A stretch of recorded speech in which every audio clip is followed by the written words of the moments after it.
and delegates joining us from the world. I'm honored to be part of this scientific gathering and I look forward to share our study findings with you. So let me start with the brief background of cleft palate and palatoplasty.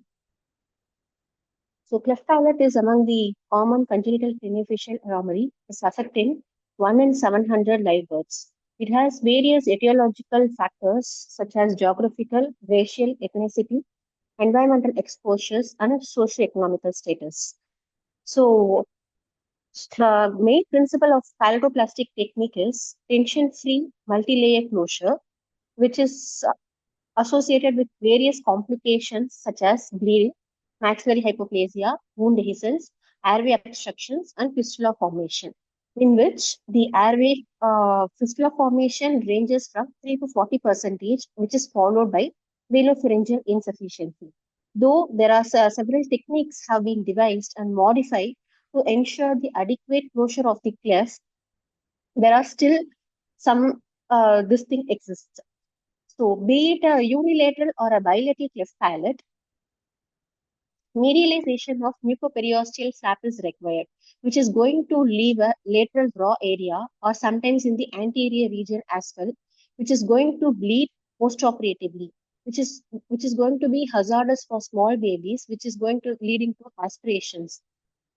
So this in this arrow mark shows the lateral raw area, which is going to bleed postoperatively. So our aim is to bring out better material study, which will control the bleeding as well as associated with some healing properties. So in the study, we evaluate the efficacy of fibrin adhesive sealant, that is Distal, and we compare that with the oxidized cellulose, that is Surgicel, as an agent in cleft palate repair. So moving on to the objectives, to evaluate the utility of the fibrin glue as an effective hemostatic agent, to study the quality of the adhesiveness of the sealant, to study the quantity of the blood seepage of post-palatal surgery, that is in the lateral raw area, to demonstrate the adequacy of wound healing postoperatively following the use of fibrin sealant. So moving on to the methodology. So this is the balanced randomization. A patient who was reporting to our institution with cleft palate or taken up for this study. And study consists of two groups, that is study group and control group. Each group consists of 10 patients each, and group 1 will be receiving fibrin glue as a material, and group 2 will be receiving Surgicel as a adjunctive material. So this is our inclusion criteria. So patient who are consenting to the study, patient with isolated cleft palate, age group between 9 to 15 months, and minimum cleft width of 8 mm, that is the intermucosal edge of cleft palate. And our exclusion criteria are patient with no allergy to constituents of fibrin glue, patient with underlying bleeding or clotting disorders, patient requiring revision or secondary palatoplasty, and patients with submucous cleft palate. Those are the exclusion criteria. So we have standardized our procedure, such as the patient details, and the patient's blood pressure has been monitored preoperatively, intraoperatively, and post-op extubation and in ICU as well. And all patients were examined for infection or inflammation in the palatal area. And all the procedures has been conducted by the two primary surgeons, and general anesthetic agent, analgesic, antibiotics remain same for all patients. And antibiotics used for all patients were Supasef, and analgesic was paracetamol. And after induction, all patients underwent Badak's two-flap palatoplasty technique. That is one of the type of cleft palate technique. So this is the diagram which depicts the measurements which have been taken in the intermucosal edge. So in the unilateral cleft palate and bilateral cleft palate, the measurements were taken at the level of hard palate as well as in the soft palate region. And post medialization of the flap, the lateral raw area measurements are also being taken, which is colored in the purple here. So we can see here. So these measurements were also taken at the end of the procedure. So this is for the standardization procedure. And the primary outcome which we were measuring out of this study was hemostasis and wound healing. The secondary outcome measures which we were expecting is postoperative pain, rate of palatal fistula, and loosening of hemostatic agent. So just want to give a brief introduction about the two materials which we have used in the study. One is Surgicel.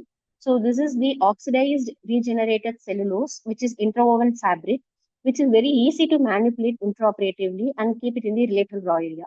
But the disadvantage is once we keep the material in the area, it swells and enlarges into the brownish black gelatinous mass. That is because of the uh, it lowers the pH of the area which where the surgical has been kept and leading to the RBC lysis, which aids for the brownish black discolorization, which is the main disadvantage of this product.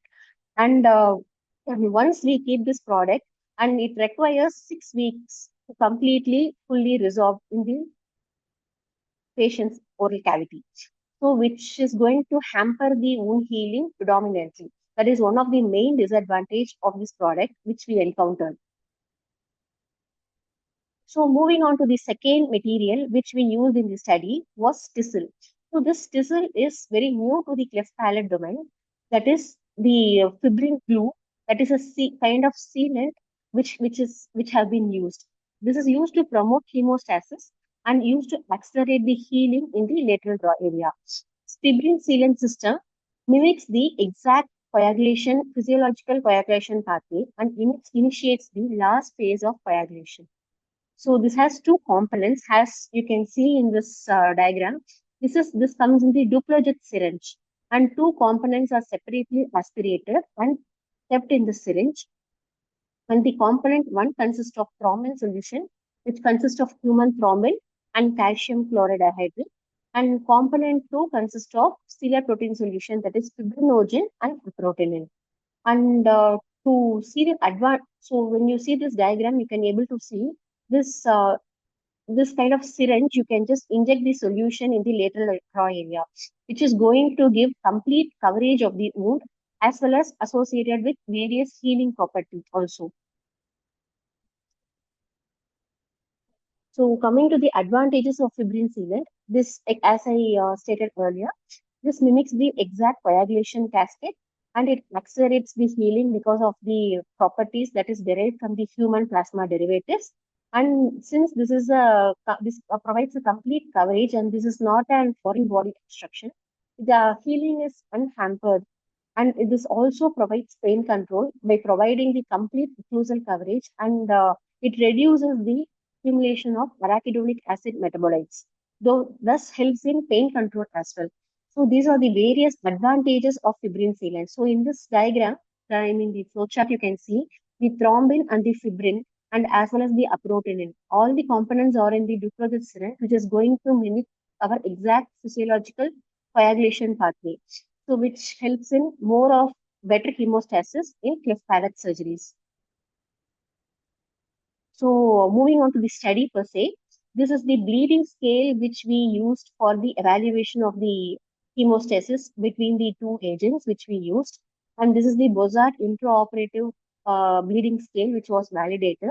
And according to this grading, the grading was done. So these were our results. The bleeding scales were compared among the two groups, and difference was stated to be statistically significant. And cleft width, which was measured between the mucosal edges, and the bleeding scale was compared, which was statistically significant. And rate of palatal fistula was compared.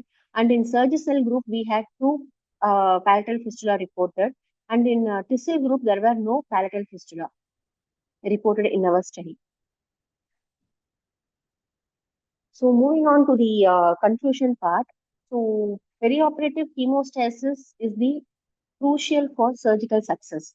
Though there are various methods have been implemented like mechanical, thermal, chemical agents, the active topical hemostatic agents are best for achieving intraoperative hemostasis, especially in cleft palate surgeries. Since the palatoplasty procedure involves layer closure, bleeding in between the layers is nightmare and the reactionary hemorrhage in small babies will lead to aspiration or life-threatening complication. So our main objective is comparing the bleeding and healing. So the bleeding part, Thistle group had very less bleeding rate compared with the surgical part. So moving on to the healing part in our study, the histological proof of wound healing can be assessed by reduction of fibrosis. But in human population, we cannot repeatedly take biopsy since it is an unethical procedure. We have animal studies where this fibrin glue has been used and scar reduction has been proven. And reduced fibrosis and better healing are best assessed in the cleft palate patients and long-term basis in maxillary transverse width growth and anteroposterior growth dimensions. This was effectively seen in our study, which also implements that wound healing is also better in our study with distal. So to conclude, in this prospective study, we have attempted to analyze the efficacy of distal in comparison to conventional technique, and our results are promising and considered as a beneficial adjunct in palate repair. And the fibrin sealant is very adherent to the tissue like a glue, and there is no need for lateral suturing in the raw area and denuded palatal area, which is going to prevent the food accumulation, infection, the future palatal fistula formation, which is by comparing the bleeding and wound healing in the primary palatal repair, the distal group patients significantly showed better results comparing to the other group. The tolerance to distal was also evident by the way of reduced in fibrosis and less complications in the group. The pain control parameter was not well assessed because of the children population, because that is not considered in the part of the study. But we believe that our study results can be bettered with future prospective studies with better population, better sample size. Thank you for the opportunity to present our study in this class.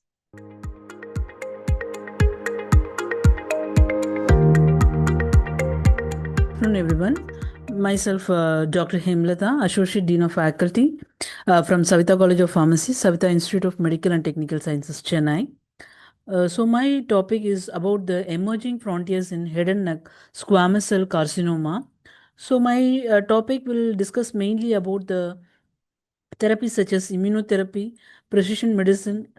Okay, I will. Okay. So about the immunotherapy, precision medicine, innovative technologies involved in the treatment of head and neck squamous cell carcinoma therapy. So in this first, I just want to discuss about the current scenario of the head and neck squamous cell carcinoma, like the what is the burden and what is the current treatment strategy and what are the unmet medical needs in the society. And next about the immunotherapy breakthroughs. What are all the immunotherapy breakthroughs in the treatment therapy, like the checkpoint inhibitors, TAL therapy, and novel immunotherapeutic approaches for the treatment.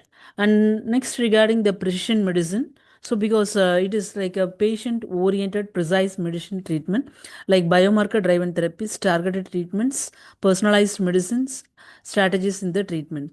And the last is about the innovative technologies and future, like AI application, nanomedicine, and the other emerging technologies which are used in the treatment of the head and neck squamous cell carcinoma.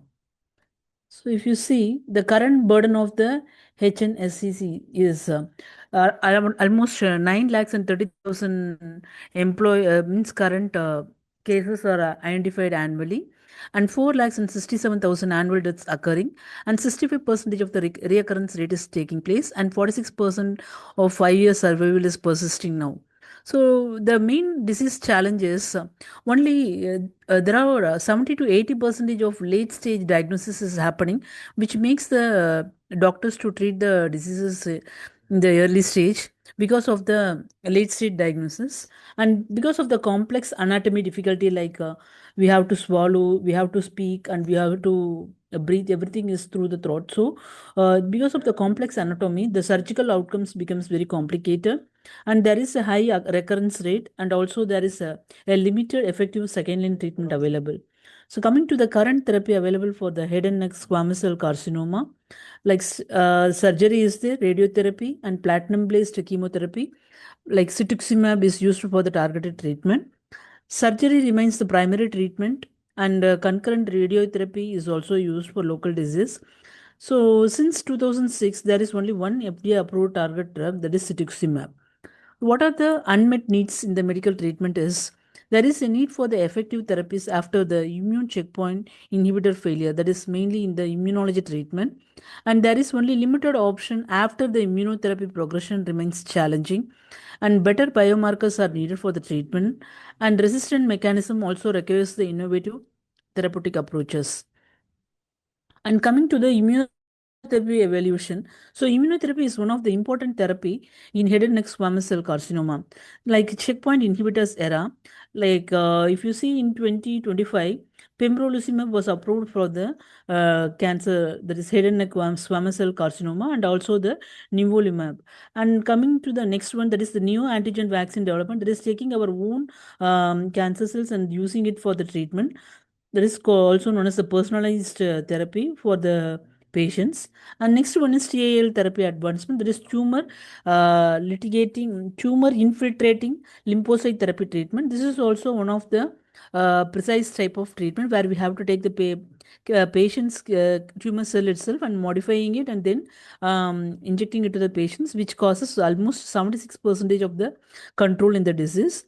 And next one is the combination therapy with specific antibodies, ADC, that is antibody drug conjugates and nanomedicines, which have shown a very good overcoming against the resistance and also enhancing their efficacy. And next one regarding the precise medicine biomarkers. So if you see the biomarkers used in the current scenario and the emerging, this graph, this graph shows the currently used biomarkers and the emerging biomarkers in the field of head and neck squamous cell carcinoma. And coming to the positive score, that is CPS, we will say, if the CPS score is greater than 20%, which shows the immunotherapy response is very effective when we use the precise medicine treatments, and also the genomic profiling, which makes the treatment very effectively and also for the patient specific.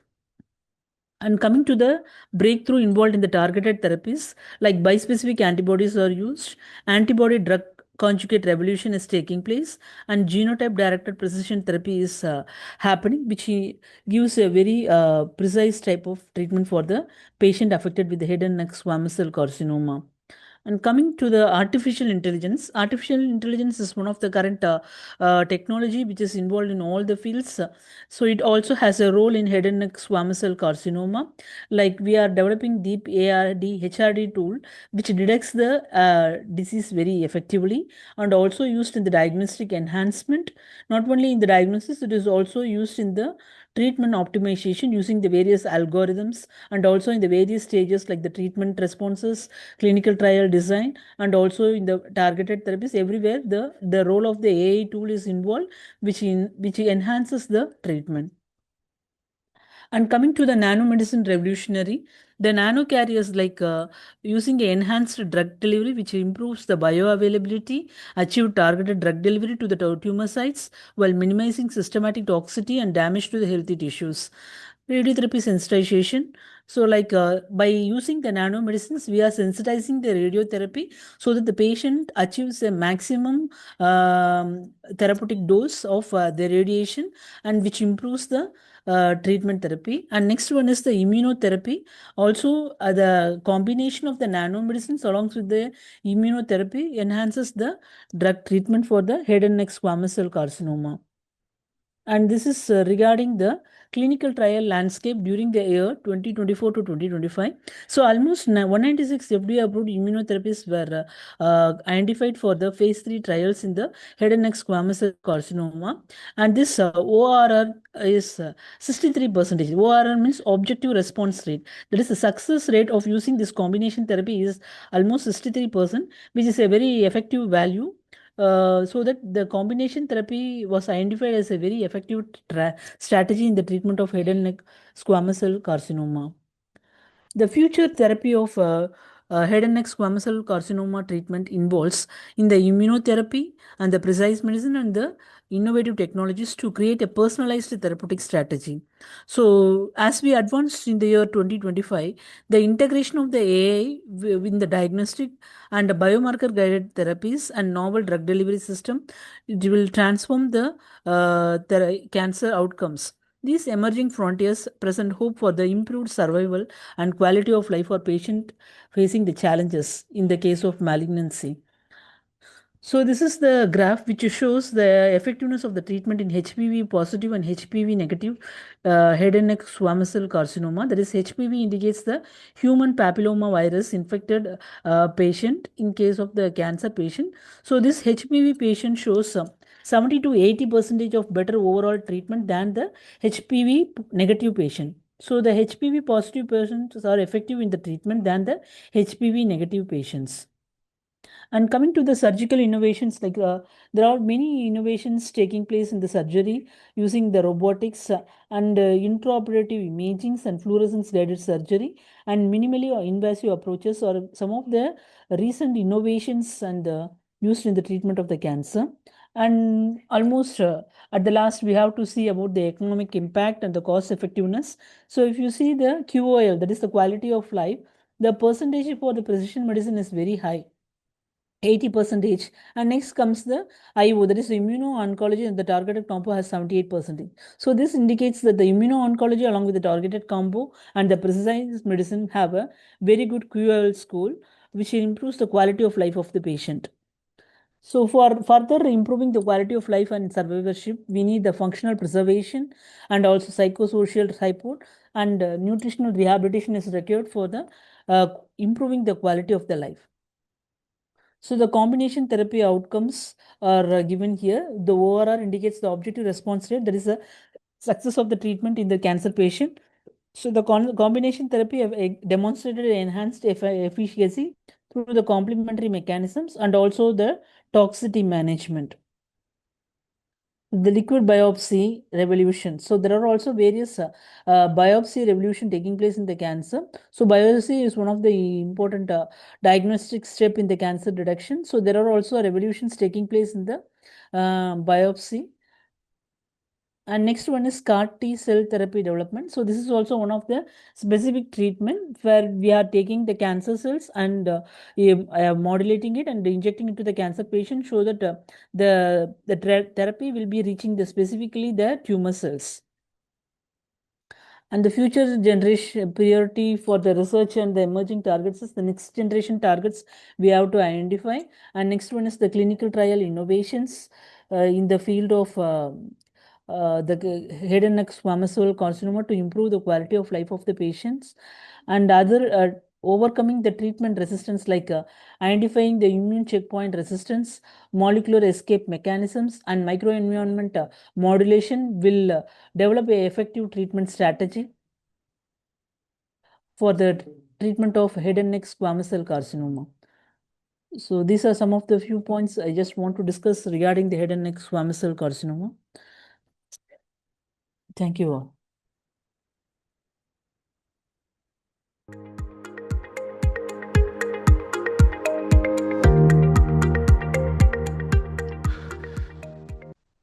Okay.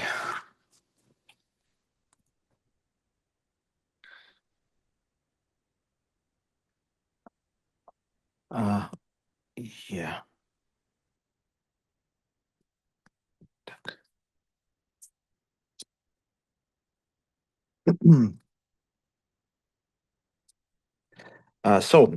Good afternoon, dear colleagues. My name is Godin Grigory Vadimovich. I'm a maxillofacial surgeon from the northern capital of Russia, the city of St. Petersburg on the Neva River.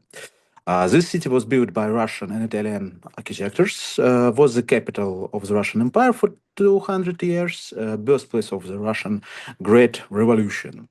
Nowadays, our city population is over 6 million people. Its modern architecture is harmoniously combined with the historical heritage.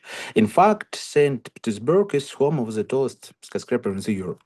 In such a large city, there are several medical universities, and I am a graduate of the first state St. Petersburg Medical University, named after academician Pavlov. I currently work as a lecturer at the Department of Maxillofacial Surgery and Surgical Dentistry under the supervision of Professor Andrei Ilyich Yeremenko. I practice at the Galactica Beauty Institute.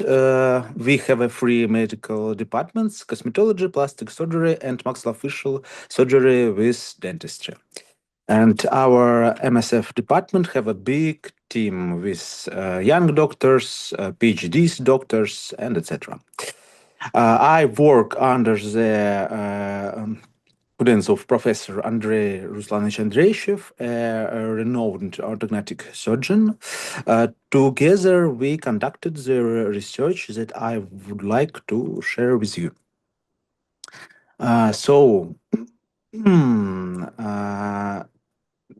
Nowadays, more and more private clinics and public maxillofacial inpatient facilities in Russia and in all of the world are introducing surgical associated expansion of the maxilla, or as known as a SARPI or SARMA, into the routine practice. The current trend of increasing number of such surgical operation is bound to continue in the future, given the high prevalence of combined dental maxillofacial anomalies, and especially given the fact that orthodontists are no better prepared and more knowledgeable about the treatment options that surgery is able to offer them for help. Nevertheless, the more operations are performed, the more clinical sequels, complication case are absorbed in a surgeon's practice. All the such cases constitute a minuscule percentage of the bulk of a maxillofacial surgeon's work. They must be ready to face this challenge and, more importantly, stay focused and be able to deliver the desired positive outcome for the patient. Objectives of our research is describe the results in postoperative complications and describe preventive measures and methods of treating complications. We analyzed the medical records of 530 patients who underwent surgical assisted rapid palatal expansion during the period from August 2016 to October 2025. During this period, we have a percentage of postoperative complications, which was 2.8. So the following intraoperative adverse events can occur during an osteotomy operation in this area of Palatine Rugae, and intraoperative complications can produce postoperative complications. We have research for this years, and we about postoperative complications, some groups of this. First of all, it's complications which can produce and potential inflammation and lose the bone regenerate on maxilla. It's vestibular nasal communication, oral nasal fistula, and combined fistula. Also, post-operative complication, it's white nose, pulp necrosis, gum resection, epistaxis, expansion failed, and relapse. Operation technique and postoperative case management to understand the case of intra and postoperative sequel, one should have a notion of the classic Palatine Rugae osteotomy technique with a median incisor in the area of teeth number 11 and 21. First of all, we make an anesthesia. The operation is conducted in the surgery room under general anesthesia. We have infiltration of soft tissue along the upper phalanx of the oral vestibule and the mucosa of the nose floor with a local anesthesia solution. Then we should speak about surgical approach to prevent the sequel of divergence of the postoperative wound lips. The surgeon must choose the design of operative approach wisely. So we have different kinds of access. It can be V shape incision. It can be vertical incision along the frenulum, and we use Z-shaped incision. In our practice, we used the first option of a long time. Besides good visibility during the decision of anatomic relations, this design provide an opportunity to increase the volume of the upper lip by using the VY plastic technique by vertical starting of the horizontal wound. However, sometimes we faced the adverse event of divergence of the wound lips due to failure of sutures.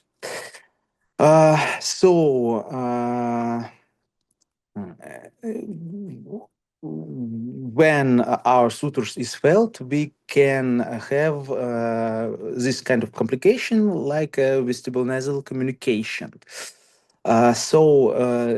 Etiology, failure of the sutures, damage of detachment of the gingival mucosa during surgery, damage to the nasal floor mucosa, overstretching of the mucous membrane in the surgical access are due to both lemma and the subsequent daily distension of the upper lip of the 5 days after surgery.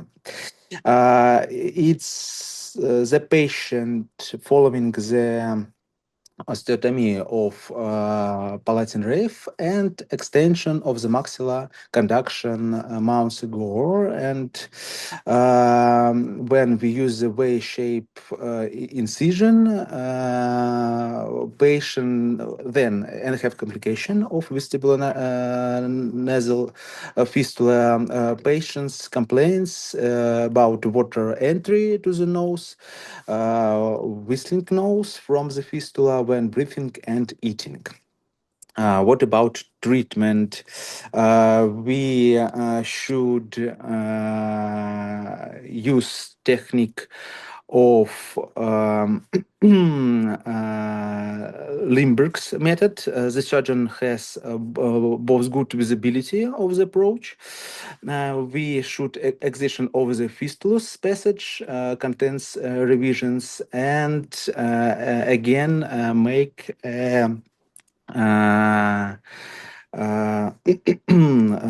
sutures on this place. If we make a CBCT imagining in this area, we have loss of bone, and after revision, we see that bone is regenerated. The next part of operation it's L4-1 osteotomy. We use tunnel method of L4-1 osteotomy. It can we can see we in this etap of operation we can have another complication. It's oronasal fistula. Etiology of this complication is injury to the mucous membranes of the nasal floor and hard palate during detachment and sewing with a reciprocal sew, and or during mobilization of the maxillary fragments using a chisel. Subsequent stretching of the wound edges due to the warmth of the distraction 5 days after surgery. So, what we should do to prevent oronasal fistula, we should control the width of the cutting and prevent damage to the palatine mucosa when we have operation. It with the 4 fingers introduced from the oral cavity side. How it looks like oronasal fistula. If we have a damage of palatine mucosa, when we are going to have distraction, we are going to see perforation. The initial tactic regarding an oronasal fistula in the palate is to wait until treatment stage involving the distraction apparatus. We should wait more than 3 months. 3 weeks is activation stage of distraction, and then retention period 2.5 months.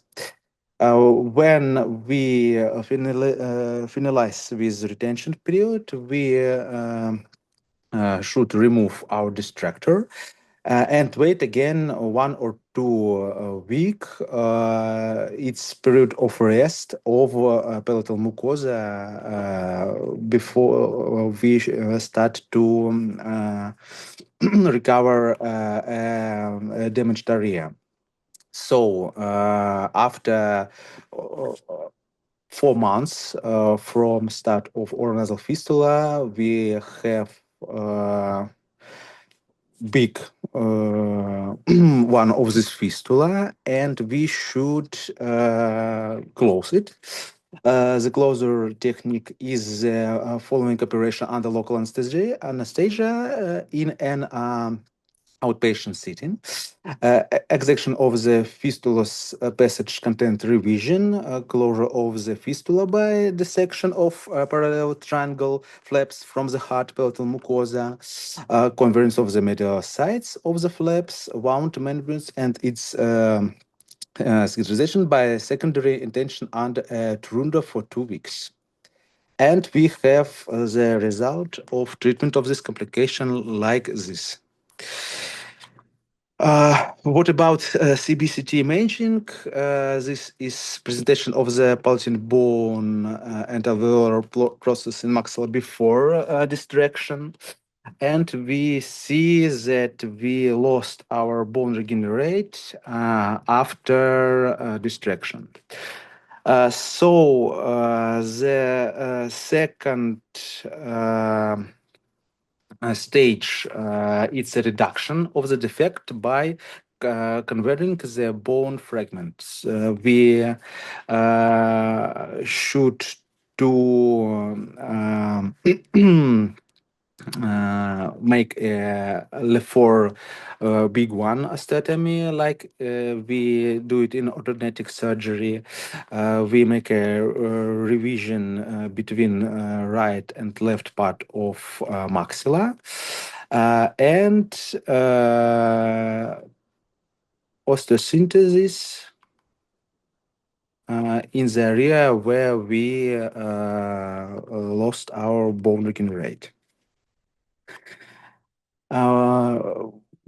Also, we had complications like combined of oronasal fistula and vestibulonasal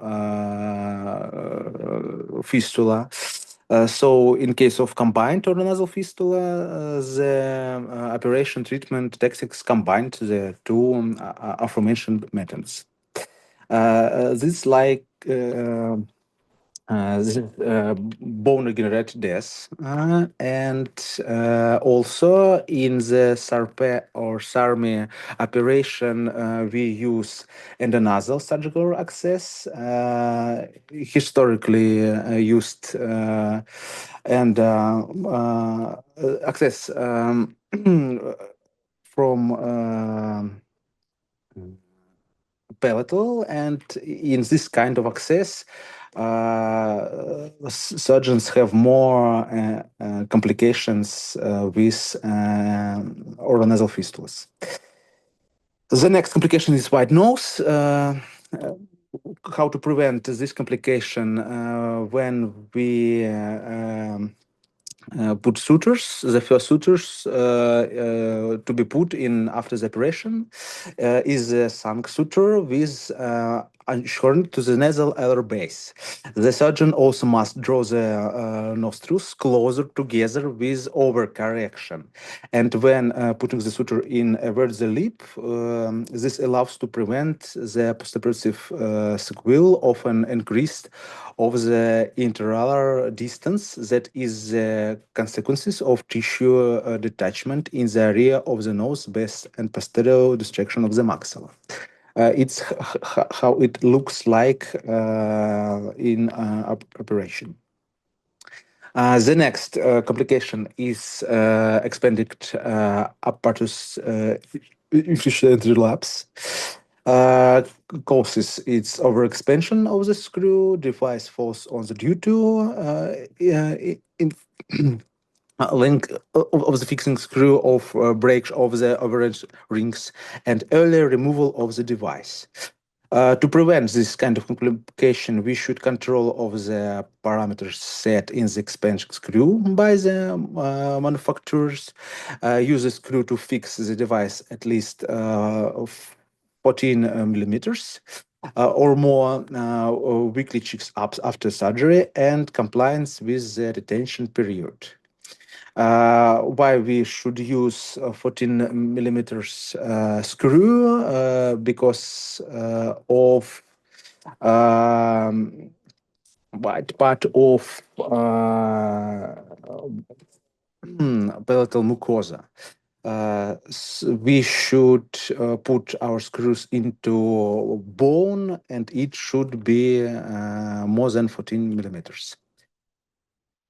If we have a complication with distractors, what we should do in the case of distractors failure during the postoperative period, it is necessary to fix it once again. If the apparatus is removed too early, skipping the retention period, at least 2.5 months after the completion of the extension stage, and bone regenerate maturity control, it results in relapse and makes the second operation a necessity. So we should have for CBCT control imaging, expansion control after 3 weeks after surgery.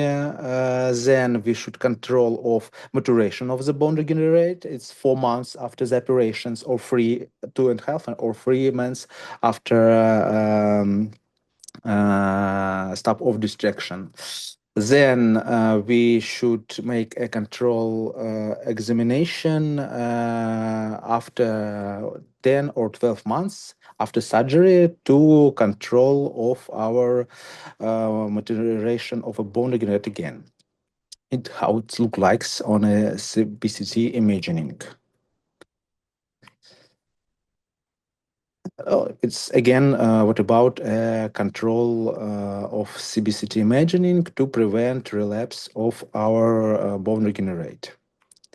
Conclusion: when performing medial osteotomy of the maxilla, the key task to create the missing column and perimeter of alveolar ridge bone by stretching, extending bone regenerate with distraction, apparatus activation. On the other hand, bone regenerate loss leads to formation of a maxillary alveolar process defect, which is contrary to the key task of the surgical assisted rapid palatal expansion. To prevent postoperative sequels, a reasonable approach should be taken to the operation technique from the very first movement of the lancet. The choice of Z-shape incision design, the correct technique of vertical cutting with tactical control in the mucosa of the hard palatal and thin suturing of the wound without excessive strain of the mucosa of the upper phalanx of the oral vestibule minimize the risk of suture failure, hard palate mucosa damage, formation on nasal fistula and fistulous passage inflammation and loss of bone regenerate. and the introduction of the trunk sutures that go through the base of the nasal wings into, but it helps prevent the undesirable bored nose effects after, or white nose effects after distraction. And the choice of 14 millimeters long distraction fixing screws, early creation of the by applying separation rings when using a dental bone distraction parts, as well as advance of the parameters of maximum expansion defined by the bolts manufacturer prevents device failure, and compliance with time standards of each postoperative stage contributes to stable results without relapses. References, and thank you for your attention.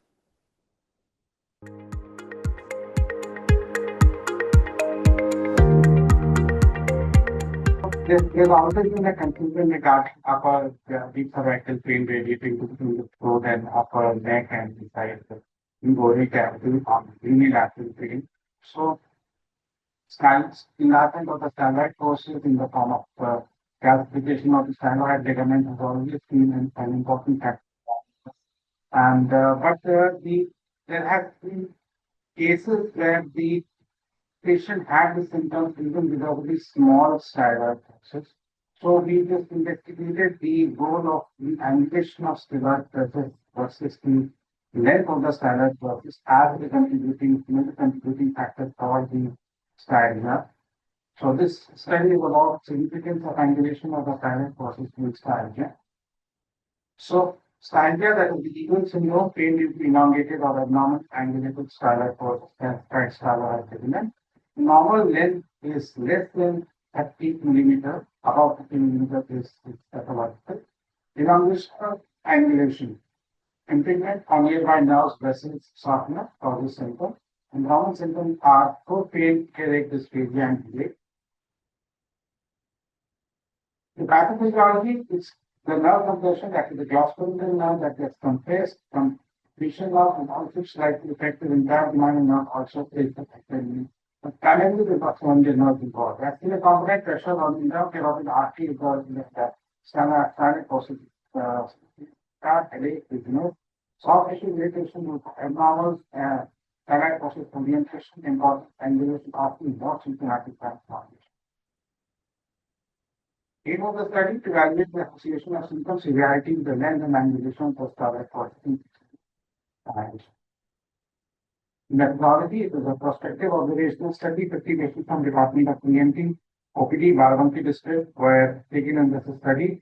Patients with pharyngeal pain, for irritation, itching, headache, painful red head movement were taken in the study. The symptoms specifically unilateral, and pain assessment was based on visual analog score, that is 0 to 10, and diagnostic confirmation was xarelto injection test, that is alleviation of all the symptoms in the after injection of the xarelto in the considered bed.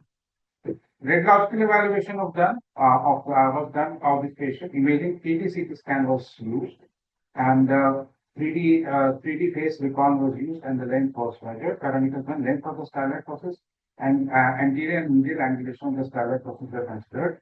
Length was taken as less than 30 millimeter normal, more than 30 millimeter as pathological. Anterior angulation, as per the records, as per the standardization, it should be equal to or less than 22 degrees, and medial angulation equal to or less than 16.5 degrees. The patients were divided into 3 groups to see the effect, which is more important, angulation or the length. And group A had increased length, normal angulation. Group B had normal length, increased angulation. And group C had increased length and increased angulation both. And symptom severity was compared among groups using visual analog score and statistical analysis, where chi-square test was done and p-value of less than 0.05 was taken as significant. Demographic profile, most patients in the age group were 40 to 50 years, that is 48%. Gender, females, and the disease was more common in females, accounting to 70%. Symptoms, that was the pain, 100% of the patients had pain. Pharyngeal irritation was seen in 50%, pain on neck way, on unilateral neck pain or movement head was seen in 50%, headache was 44%, and odynophagia of mild to moderate degree, not severe, in up to 32% of patients. This is the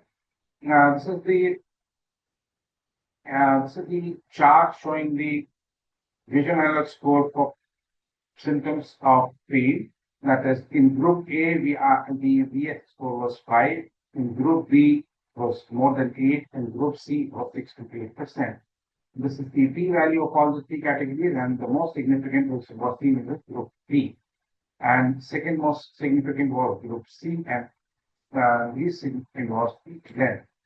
Normal length, this is the chart showing the normal length, which I have already stated, and length and angulation was styloid process in present study. Length was 22 with 44%, increased to 56%, anterior angulation 24%, and 32% was increased, and medial angulation was 12 and increased to 38%. More common. Less common. Expanding elongated styloid process was 3 and 56%. Increased angulation, anterior angulation 4%, increased medial angulation 6%. In the study, we just took angulation, and theoretically, medial angulation is more significant as compared to the anterior angulation as compared to with respect to the symptom score. In artificial cases, the styloid process of slender projection for the temporal bone can cause pain and discomfort, styalgia when elongation is elongated or abnormally angulated. So here et al. States that found that styloid process longer than 30 minutes are very significantly associated with symptomatic Eagle syndrome, emphasizing the importance of length in the diagnosis. Van et al. Demonstrated not only the length but also the angulation, the medial derivation contributed to symptoms, showing that styalgia is a multifactorial condition. Imaging advantages: multicentric CT and MDCT allows accurate 3D imaging and reconstruction in multiple brains, transoral and coronal, enhancing elevation of styloid process morphology. And Kim et al. Stated that confirmed that 3D and MPR images from the MDCT are reliable for assessing styloid process length, sagittal, and transverse angles and identifying anatomical variations of clinical importance. Untitled Chapter reported styloid process elongation 59.4% of subjects with no significant gender difference in both length, angulation, and structure, findings that align with the present study.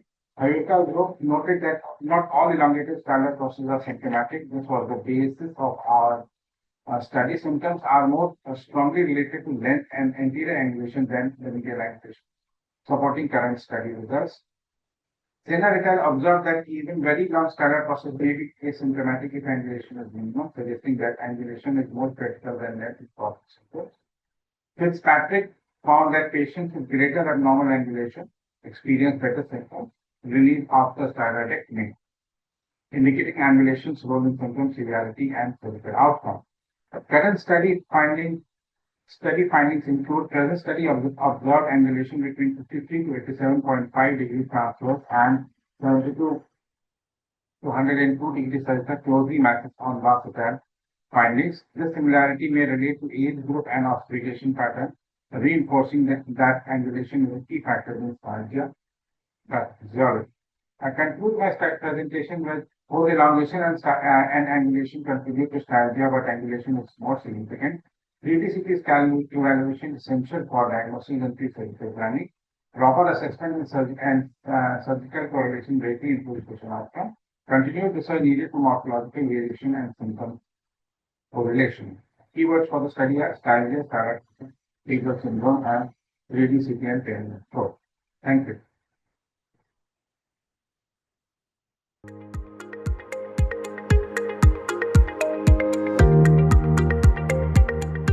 It's my pleasure to share you this presentation. I am Dr. Amal Salah Darwish. I am ENT phoniatrician, consultant in Hearing and Speech Institute in Egypt.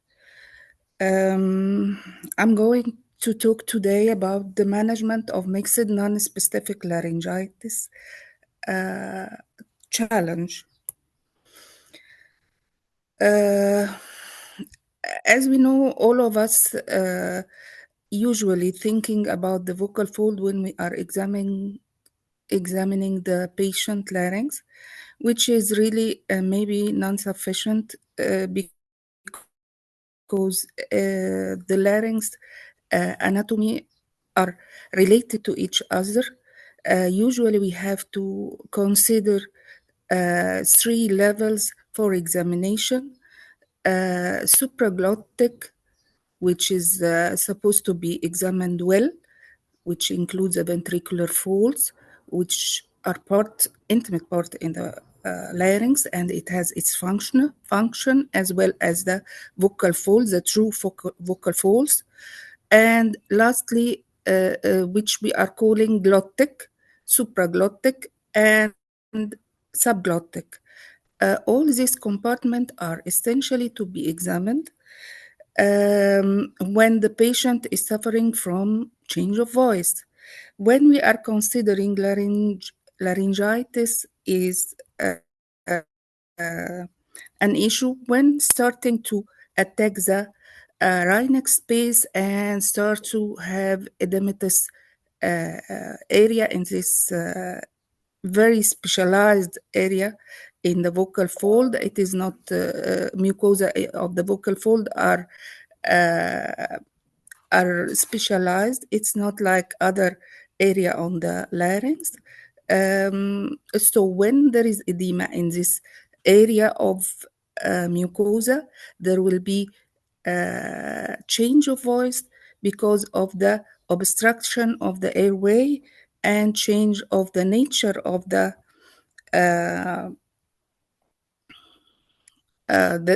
mucosa as well. And throughout our years in experience, analysis of the visual images are easier nowadays.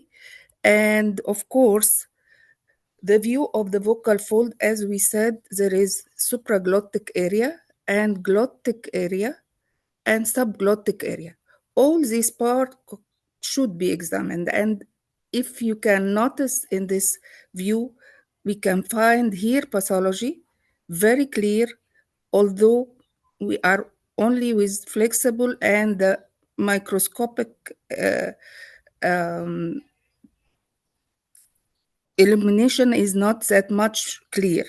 But with other views, we can even analyze the details of the frame by frame movement, mobility, affection. All this newly developed part we can see, as you see in this video. You can imagine how much it is clear, the mobility, the movement of the vocal fold mucosa, which is really the cause of phonation. When it is affected with minimal edema, it will show this change of voice. Usually, everybody will consider it as a laryngitis, and nobody's concerning about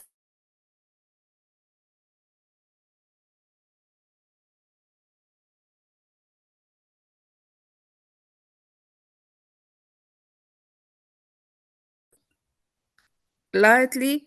Nobody will introduce his laryngoscopy when he see a patient complaining of mild voice change. Within 2 weeks, if the persistence of this, we should consider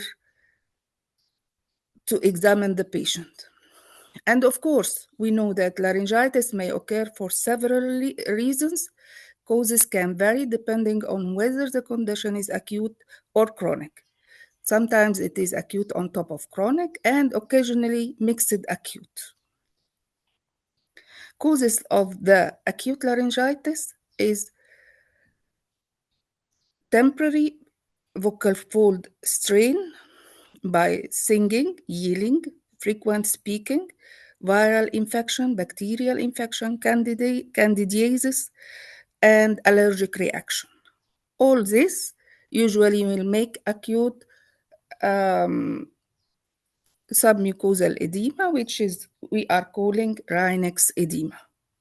Chronic laryngitis causes, it is, of course, after persistent overuse, will cause chronic laryngitis. Chronic sinusitis also may be one of the causes of chronic laryngitis, as there will be chronic post-nasal discharge will affect the mucosal layer of the vocal folds.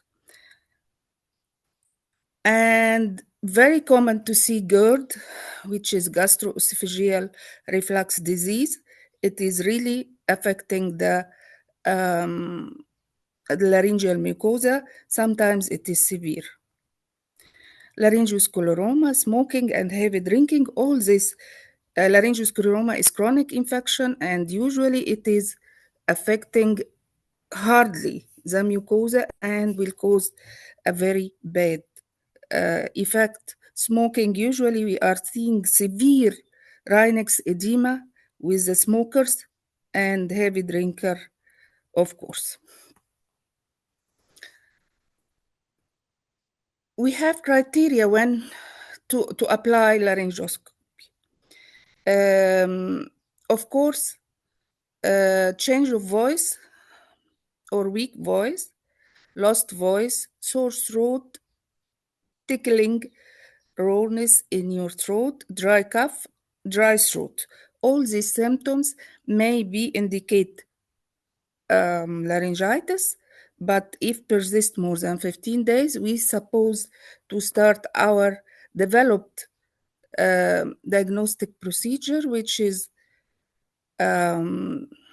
laryngoscopy with different type of illumination, starting with halogen, and shift the view to the stroboscopic images, which will make analyzing to the mobility of the mucosa of the vocal folds. Of course, you can see how it is very clear how we are analyzing the mobility and the mucosal health as well. And we can even see the mild submucosal vessels from this elimination and magnification of the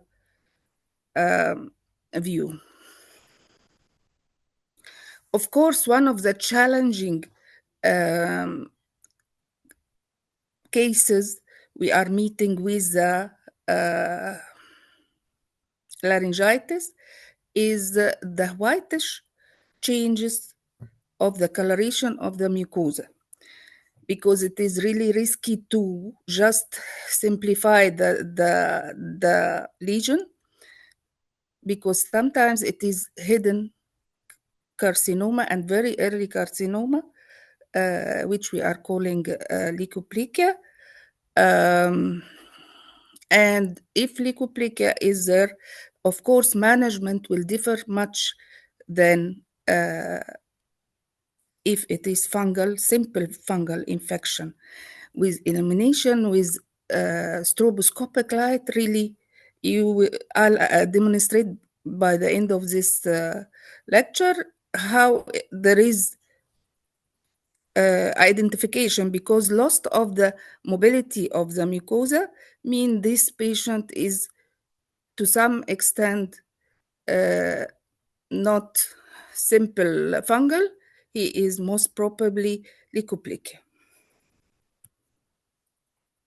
Here maybe it is showing the lesion more, but with this stroboscopic light, it is very clear the area and how much it is extended. And with video, it will be more clear for you that there is the affection of the mobility of the mucosa, which means the layers of the mucosa are affected. Of course, the common presentation for fungal varies from hoarseness, dysphonia, dysphagia, and odynophagia, stridor, and respiratory distress. And of course, it is not very common to be alone, this fungal infection. but usually we are seeing pharyngitis with affection in the vallicula, and you will find posterior tongue affected with candidiasis as well as the larynx.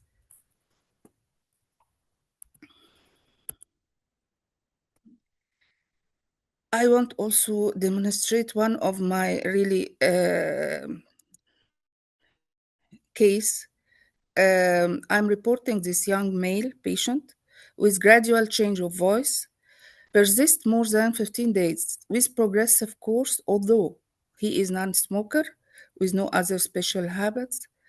And according to the patient history, he received antibiotic, anti-inflammatory medication with no improvement. Antibiotic, more than one type of antibiotic, and also he was using corticosteroid as anti-inflammatory. And of course, we can notice the lesion, which is papular, with whitish papular lesion, affecting the patient laryngeal mucosa, all the laryngeal mucosa, even if it is affecting the subglottic area, which is really was query laryngoscleroma, which may be also affecting the subglottic area. This patient was query for me, and really I was starting empirical medication, because at this timing there was the COVID era, and there was a lot of new visual images we can see in the laryngeal structure during this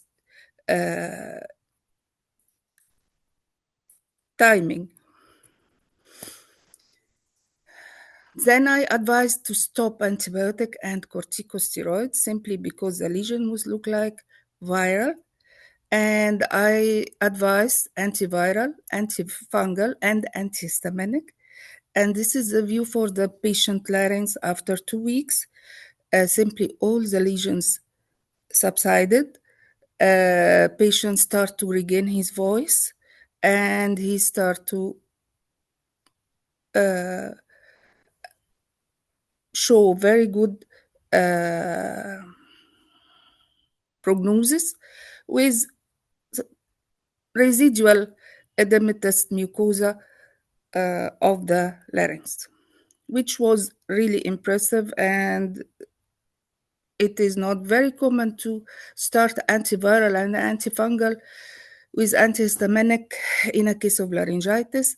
Nobody do it except when you are visualizing the laryngeal structure, and you can imagine papule means viral, and of course whitish lesion in the tongue give us a figure that maybe this patient have also fungal on top of viral. And antihistaminic to reduce the allergic reaction of this infection. Here we can see acute fungal, although it is not very common, but we can see it fungal infection on top of GERD or gastroesophageal reflux disease. So it is clear here that this patient is having secondary infection on top of chronic laryngitis due to GERD.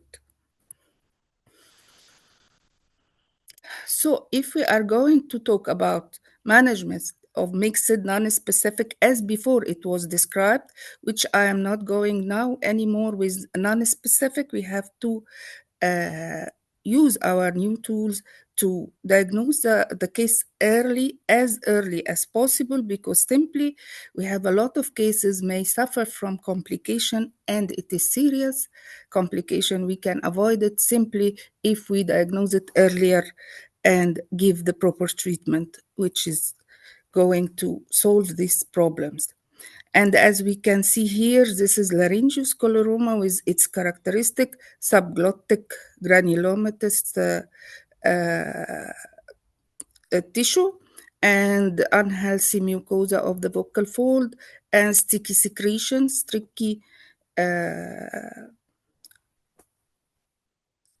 affecting of course, the patient voice and respiration as well. And of course, if we are going to organize protocol for management, we could tailor the proper treatment accordingly. And the patient sure need to regain laryngeal function as soon as possible, as it is not only phonatory, it is respiratory swallowing as well. In a conclusion, for laryngitis management, we should consider early intervention. We will not wait more than 15 days if the patient have a persistent voice change with no response with the normal antibiotic. And once the laryngeologist make their diagnosis with simple laryngoscopy, plus or minus, taking culture and biopsy, sometimes we need to take culture and sensitivity swab or biopsy from the query lesions. It is easier to identify the nature of the pathology, and accordingly,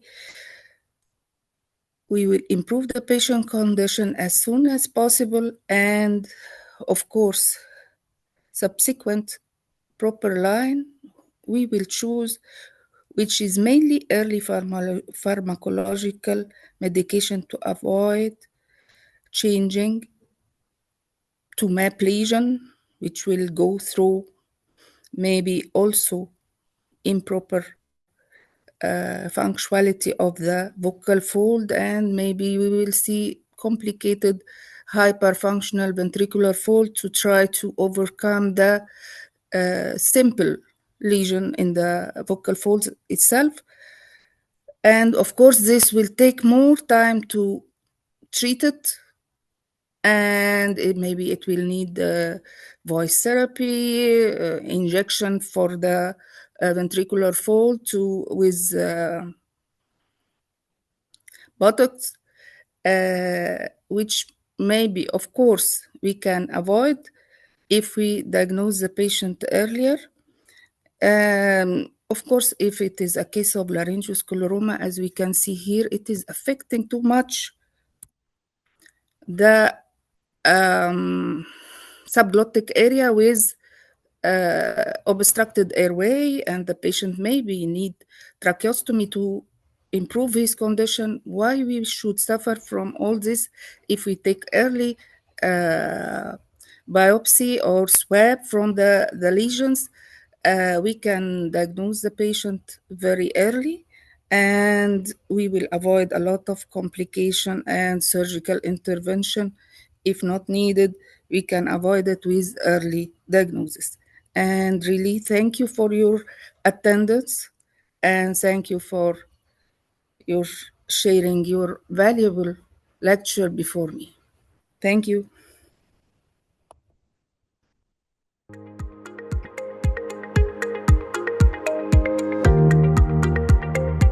Finding of vellus-like hair growth on glabrous thumb skin in VogtKoynagi-Harada disease. This is VogtKoynagi-Harada disease.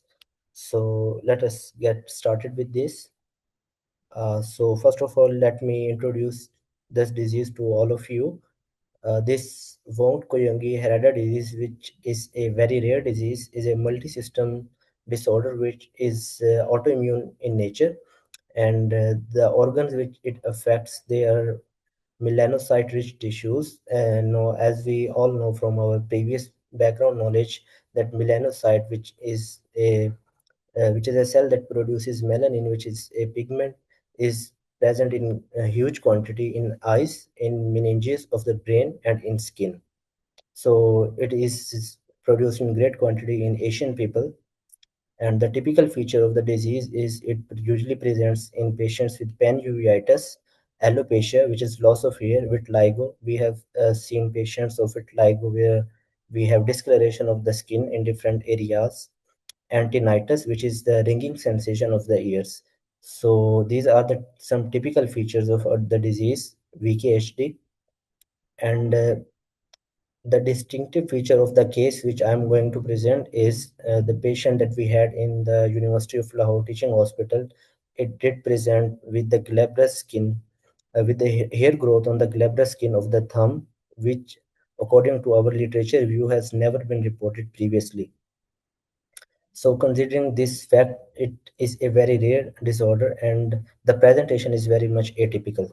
So let me show you all that how the disease looks like, how the hair growth looks like on the thumb. So as you can see here, as you can see here that this young female patient presented with some typical features alongside this, as you can see on the thumb, on the lower side of the image, we can see there is some hair growth on the phalanx of the thumb.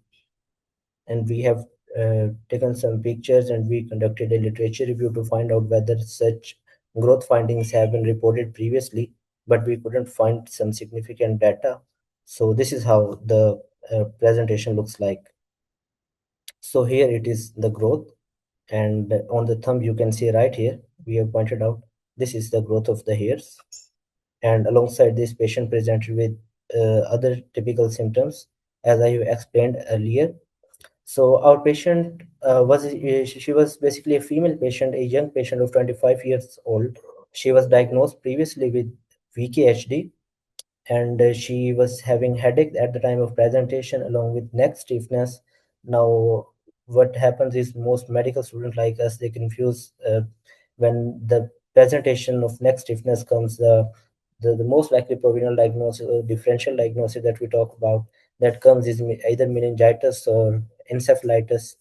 So this is something else. And headache with neck stiffness along with decreasing vision, this is how the patient presented to us. And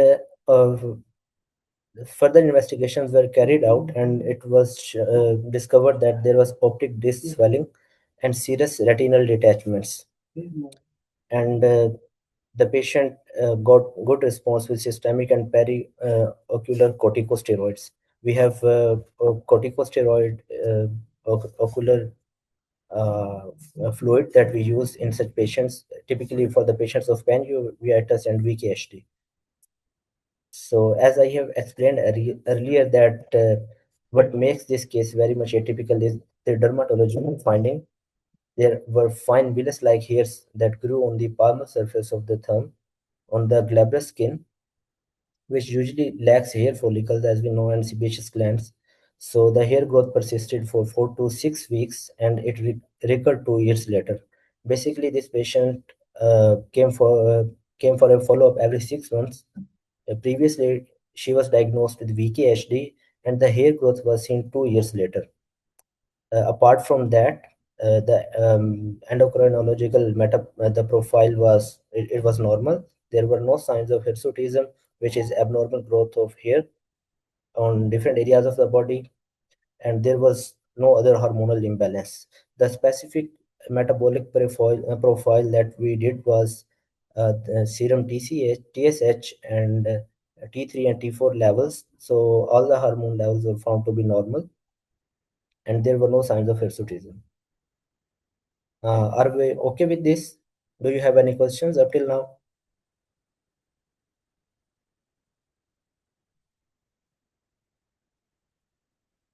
Please let me know if there is any confusion up till that.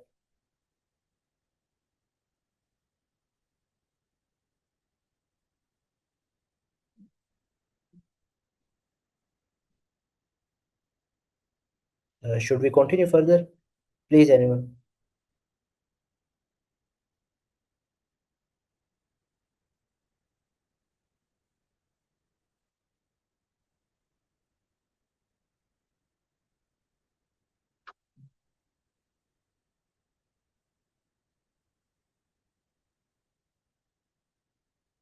Okay, so we'll just move forward with that. So here comes the management of the VKHD disease. So the management is very much straightforward for this patient, because what happens usually is when one autoimmune condition is diagnosed in a certain patient, a clinician must be alert that the patient must have other autoimmune diseases in future. For example, in clinical settings, in tertiary care hospitals, or whatever setting we follow patients for a longer period of time, say 5 years or 10 years.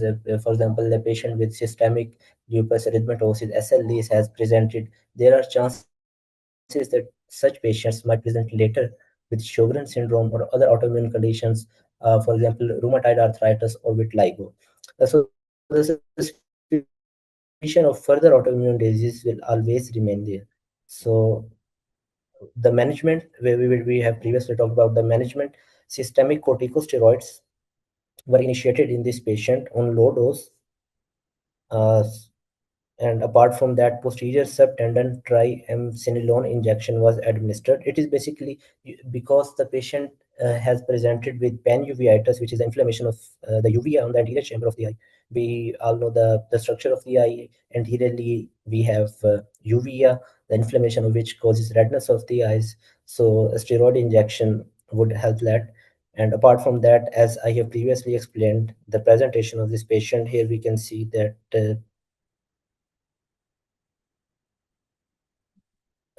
here the typical feature of the disease, we have tinnitus. So the tinnitus was improved with dose adjustment. What we usually do is we start with low dose corticosteroids, then we advance the dose, we go to a maximum level, and then we taper off. So in this patient, there was no steroid related complications detected.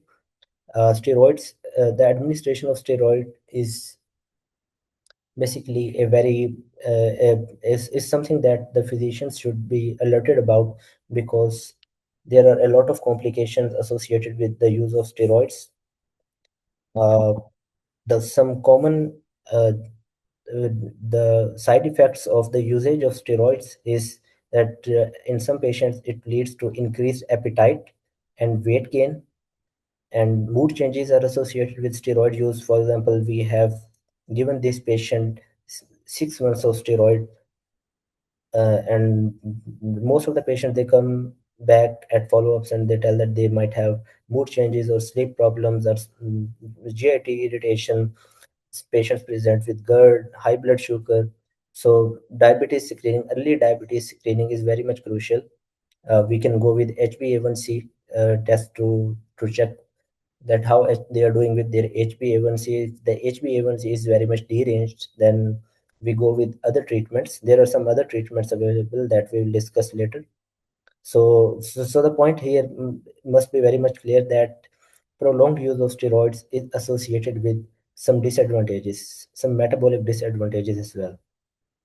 And apart from that, there might be weakening of the bones, that we say that is osteoporosis, and increased risk of infection, because we know that steroid administration causes some depression of the immune system. So immune system is depressed, the T cells and B cells, which play a role in the immunity maintenance, so they are suppressed. And adrenal suppression, patient might come back with some Addison crisis or Addisonian crisis, and muscle weakness. So there are a lot of side effects of the steroids, but in our certain patient, there were no steroid related complications detected. So the pathophysiology, as we have discussed in our earlier slides, the disease targets basically melanocyte associated antigens.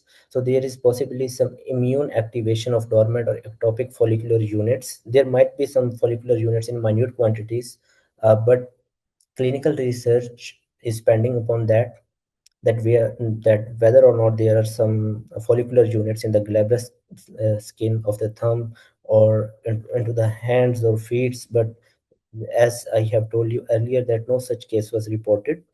So villous hair growth on glabrous skin may indicate atypical melanocyte dysregulation. So this represents a rare or previously undetected manifestation, and it raises questions about immune mediated follicular stimulation. So this case highlights the importance of the atypical presentation, and it also highlights that further research is required upon how in VKHD the immune mediated processes that they take place, and how the atypical presentation of the growth on glabrous skin happens. So this is possibly the first reported case of villus-like growth on glabrous skin, and it broadens dermatological awareness of VKHD disease, and it calls for attention to some unusual autoimmune manifestations. So here we conclude our case. Thank you very much, everyone. Please let us know if there are any questions from your side.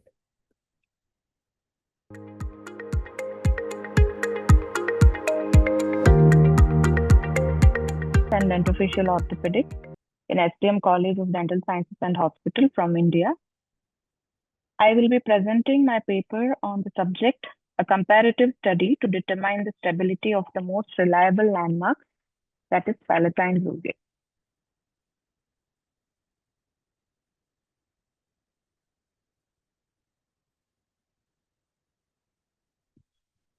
So it's a common knowledge that once the person is deceased due to abnormal circumstances, and because of which, if the face is mutilated, it becomes really arduous to identify as to who that person was.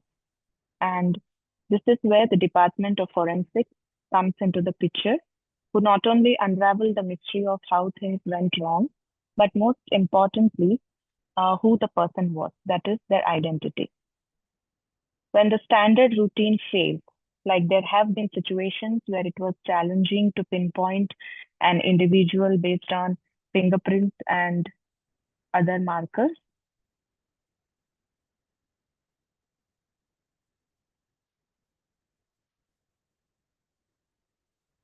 Is my screen visible? Yes, your screen is visible.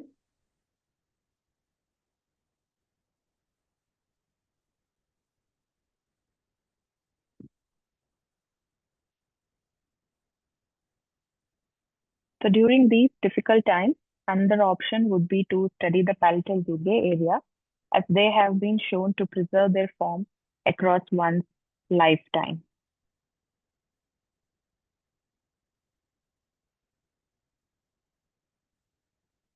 Not going into depth of anatomy, but palatal rugae finds application in various fields like anthropology, comparative anatomy, genetics, forensic odontology, prosthodontics, orthodontics, and all this study of palatal rugae is termed as rugoscopy. So Palatine Rugae can also be used as an internal dental cast reference point for quantification of tooth migration. But after knowing all this, we also need to be aware that sometimes the rugae may not be stable through entire life. It may be because of simple reasons like trauma, extreme finger sucking in infancy, and persistent pressure. Since many of you do not belong to my specialty, I would like to tell that when we do orthodontic treatment, sometimes we are expanding the maxilla, sometimes we are breaking the nasomaxillary sutures to carry forward the maxillary base in cases of its deficiency. And majority cases, we extract first or second premolars to get the desired results. So does orthodontic treatment also affect the palatine rugae stability? Hence, this study was started to determine the stability of palatine rugae in pre and post orthodontically treated patients. Aim and objective: it was to assess the palatal rugae pattern in pre and post orthodontic treated study models to determine their uniqueness and stability. The clinical study was conducted in my department at SDM Dental College and Hospital, and patients who had undergone fixed orthodontic treatment in the department were included in the study. Who all were included was the patients who had undergone complete orthodontic treatment with permanent dentition with the age limit of 12 to 35 years, and any patients with developmental defects or systemic disorders were not included in the study. The study models of patients were taken, which was divided into two groups. So the group 1 consisted of study models of patients with extraction, while group 2 included study models of patients without extraction therapy. So the distance between the following points was measured. You can see here in the diagram. So the transverse distance between the first medial rugae was measured, and anteroposterior distance between the first and the second right medial rugae was also measured. And then anteroposterior distance between the second and third right medial rugae was measured. So the average value of the 3 readings of each were taken, and the measurement was taken using digital vernier calipers, and the data was subjected to statistical analysis. Both descriptive statistics and inferential statistics were done. Descriptive statistics analysis included mean and standard deviation, whereas inferential statistics included independent student t-test, student pair t-test, and the level of significance was set at p-value less than 0.05. Coming to the result, this is the table showing the comparison between the two groups at pre-treatment period. And this is another table which is showing at post-treatment period. And this table shows the comparison of the values at pre and post-treatment periods in the extraction group alone. And this table shows the values of pre and post-treatment periods in non-extraction group. Statistically significant result was found in the transverse distance between the first medial rugae among extraction and non-extraction cases when compared with post-orthodontic therapy. On the contrary, no statistically significant result was found when extraction group was considered pre and post-orthodontically, and same followed with non-extraction group. Coming to discussion, palatal rugae, in addition to being unique to an individual, are protected by the external factors because of their internal position in the head and insulated from heat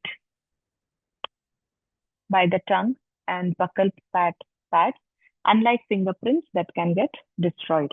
Once formed, they do not undergo any changes except in length due to normal growth, remaining in the same position throughout an entire person's life. It has been shown that total number of rugae do not change throughout early childhood and adolescence, and changes occur in rugae related to their length only. Differences between genders using rugoscopy have been studied without any conclusion. A PubMed search was done which showed that total of 16 studies had been done on palatal rugae pattern, whereas only 7 studies had been done on palatal rugae dimension, of which only 1 is performed on Indian population. In non-extraction cases, distance between rugae was more as compared to extraction cases in transverse direction, and anteroposterior distance was slightly decreased in extraction cases as compared to non-extraction cases, but these differences were insignificant statistically. Coming to conclusion, with the result of my study, I conclude that the anteroposterior size of palatal rugae between the two groups at pre-treatment period in the first medial rugae region had a statistically significant difference with p-value 0.03. Anteroposterior size of palatal rugae between the two groups at post-treatment period in the first medial rugae region had a statistically significant difference with p-value 0.004. The right first and second medial rugae seem to be more stable in terms of linear measurements. So this means that if we are going to use palatal rugae as internal dental cast references or for any other purpose, right first and second medial rugae seem to be apt. Statistically significant result was found in the transverse distance between the first medial rugae. These are my references. Thank you for your patient listening. Thank you, Doctor, for your wonderful presentation.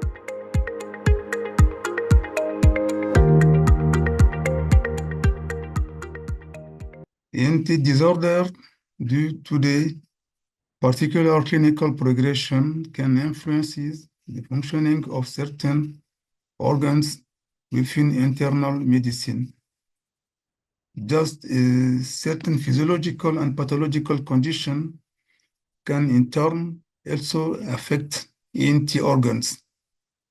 In France, only 30% of hypertensive patients over 65 have well-controlled blood pressure.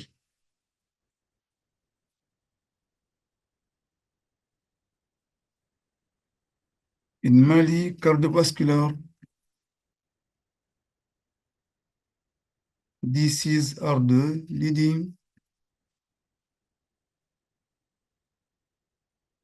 condition among the pathologists recorded in early people, accounting for 23%, with hypertension being the most prevalent at 16%. Hearing loss is one of the main causes of disabilities worldwide. By 2050, it is estimated that 2.5 billion people will live with some degrees of hearing loss, which can impact many aspects of life. Objectives. General objective to study otolaryngological manifestation in patients suffer from arterial hypertension in the ENT and cardiology department of the District Hospital of Commune 4 in Bamako, in Mali. Specific objective to determine the frequency of ENT manifestation in patients suffering from arterial hypertension, to determine the socio-demographic characteristic of these patients, to identify the common ENT manifestation found in patients suffering from arterial hypertension. Our study were conducted at the District Hospital of Commune 4 in Bamako, in Mali, in West Africa. This was a descriptive cross-sectional study with prospective data collection conducted between June 15 and July 31, 2025. Excuse me. It was a comprehensive sampling. The size of our sample was 75 patients. Inclusion criteria: patients who consult for arterial hypertension and presented ENT disorder. Exclusion criteria: patients with arterial hypertension who did not present ENT disorder and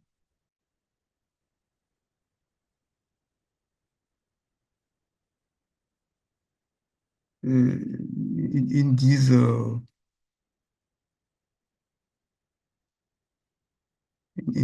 the cardiology department in Bamako. We use the software Word, Excel, and CPCC 25 version. Ethical aspect: a authorization letter was sent to the host organization. Participated were included in the study after giving the free and informed consent.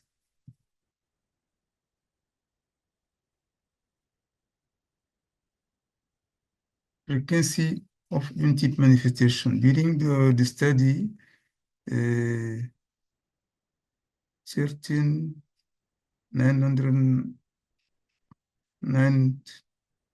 19 patients were seen consultation at the district hospital or commune for Bamako, among whom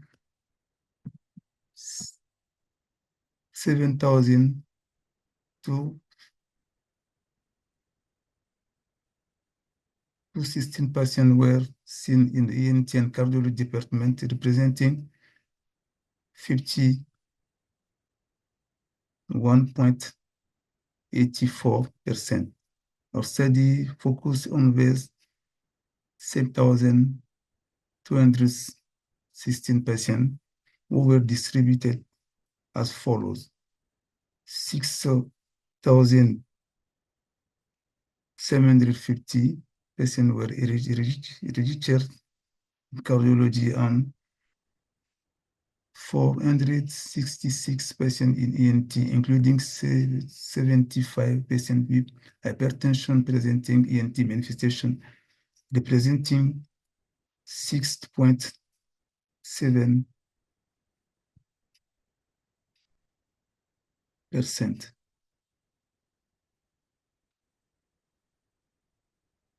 Representation of patients by gender frequency, the female sex was the most represented with 76% of cases. The sex ratio was 0.315. Representation of patients by age group, the age group 36, 45 years and 46, 55 years were the most representing 24% of cases each.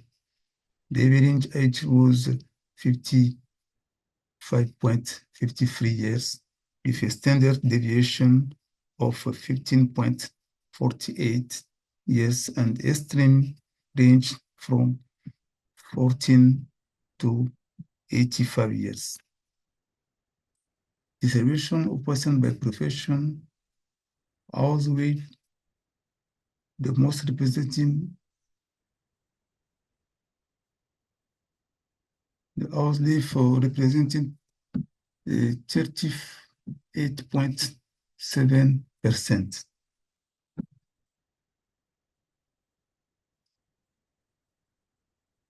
Essentially, pure tone audiometry was the most requested additional examination with 57.3%. Distribution of patients according to select ENT symptom in diagnosis. Rhinitis was the most commonly found at 46.7%. Discussion now. According to the frequency, this result is lower than that of Boire S et al. With 8.36% and Arwani S et al. With 11.22%. This observation could be explained by the underuse of health centers due to self-medication and traditional treatment on the one hand, and on the other hand, the fact that not all ENT conditions are consulted in the ENT unit. The frequency was 6.7%.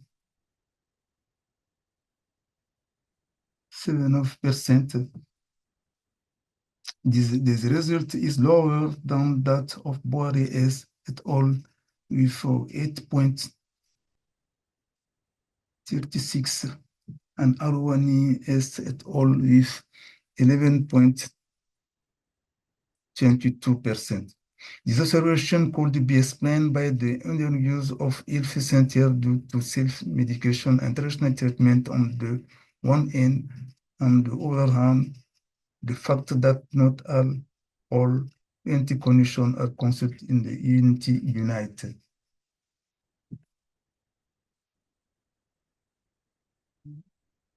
According to the age group,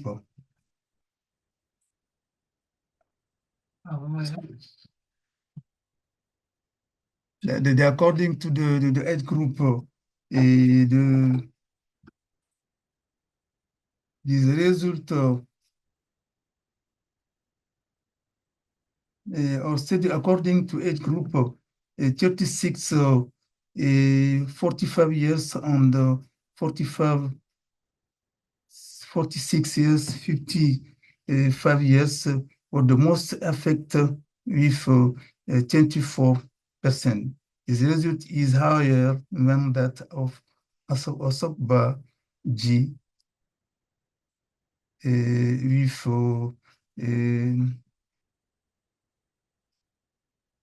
18.46% and lower than that of Kojo with 39.53%. This could be explained by high blood pressure, which generally appears in young adults within these age groups.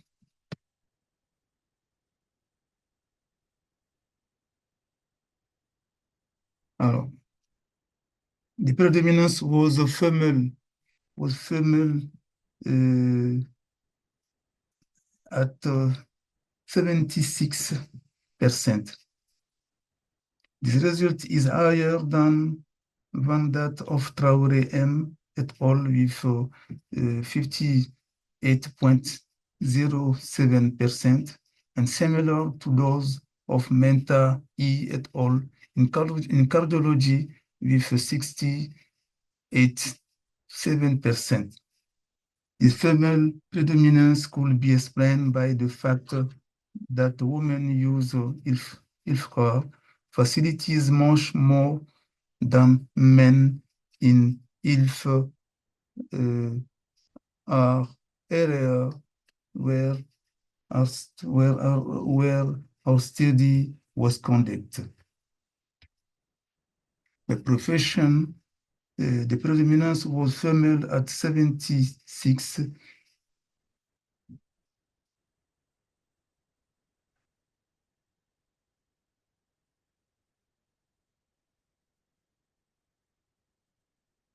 The profession housewives were the most affected with 38.7% of cases. Traoré E et al. With 83.5%. Asokba in Mali in 27 years with 38.5%. And over the authors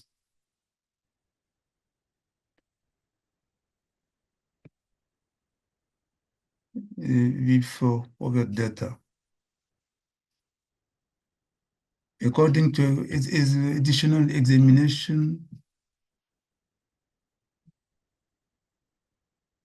our study, according to additional examination, tonal audiometry was the most requested additional test at 57.3%. This result is lower than that of Asokba G at 76.92 and higher than that of Sanogo H at 10.25%. This could be explained by its accessibility and its affordable cost for patients. According to the symptom and ENT diagnosis record, rhinitis was the most common reason for consultation, accounting for 46.7%. This result is lower than that of Asokba with 56.1%, lower than that of Traoré E with 91.68%, and similar to the work of Camara M in the cardiology with 41%. This could be explained by the imaging of the organ of Corti, the auditory nerve, and/or the central auditory areas. Conclusion is in the condition due to their particular clinical evaluation can influence the functioning of certain organs under internal medicine, just as certain physiological and pathological states can in turn also affect the organ. Tinnitus, sensorineural hearing loss, and vertigo were the most common pathology found in patients. However, a study on the knowledge, science, and practices of housewives regarding hypertension would be necessary. Recommendation to the chief district doctor: strengthen the training of specialists in otorhinolaryngology and hearing prosthetics for healthcare personnel, organize free ENT consultation days for the elderly, for the population reduces action that exposes of frighten the ear, prolonged use of headphone, frequenting noisy areas using cotton swab. Thank you for your special attention.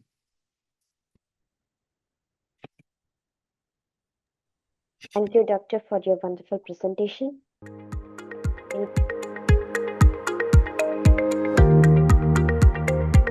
An evaluation of voice outcomes and the relationship between them in hospitalized patients with COVID-19 is the topic of my presentation.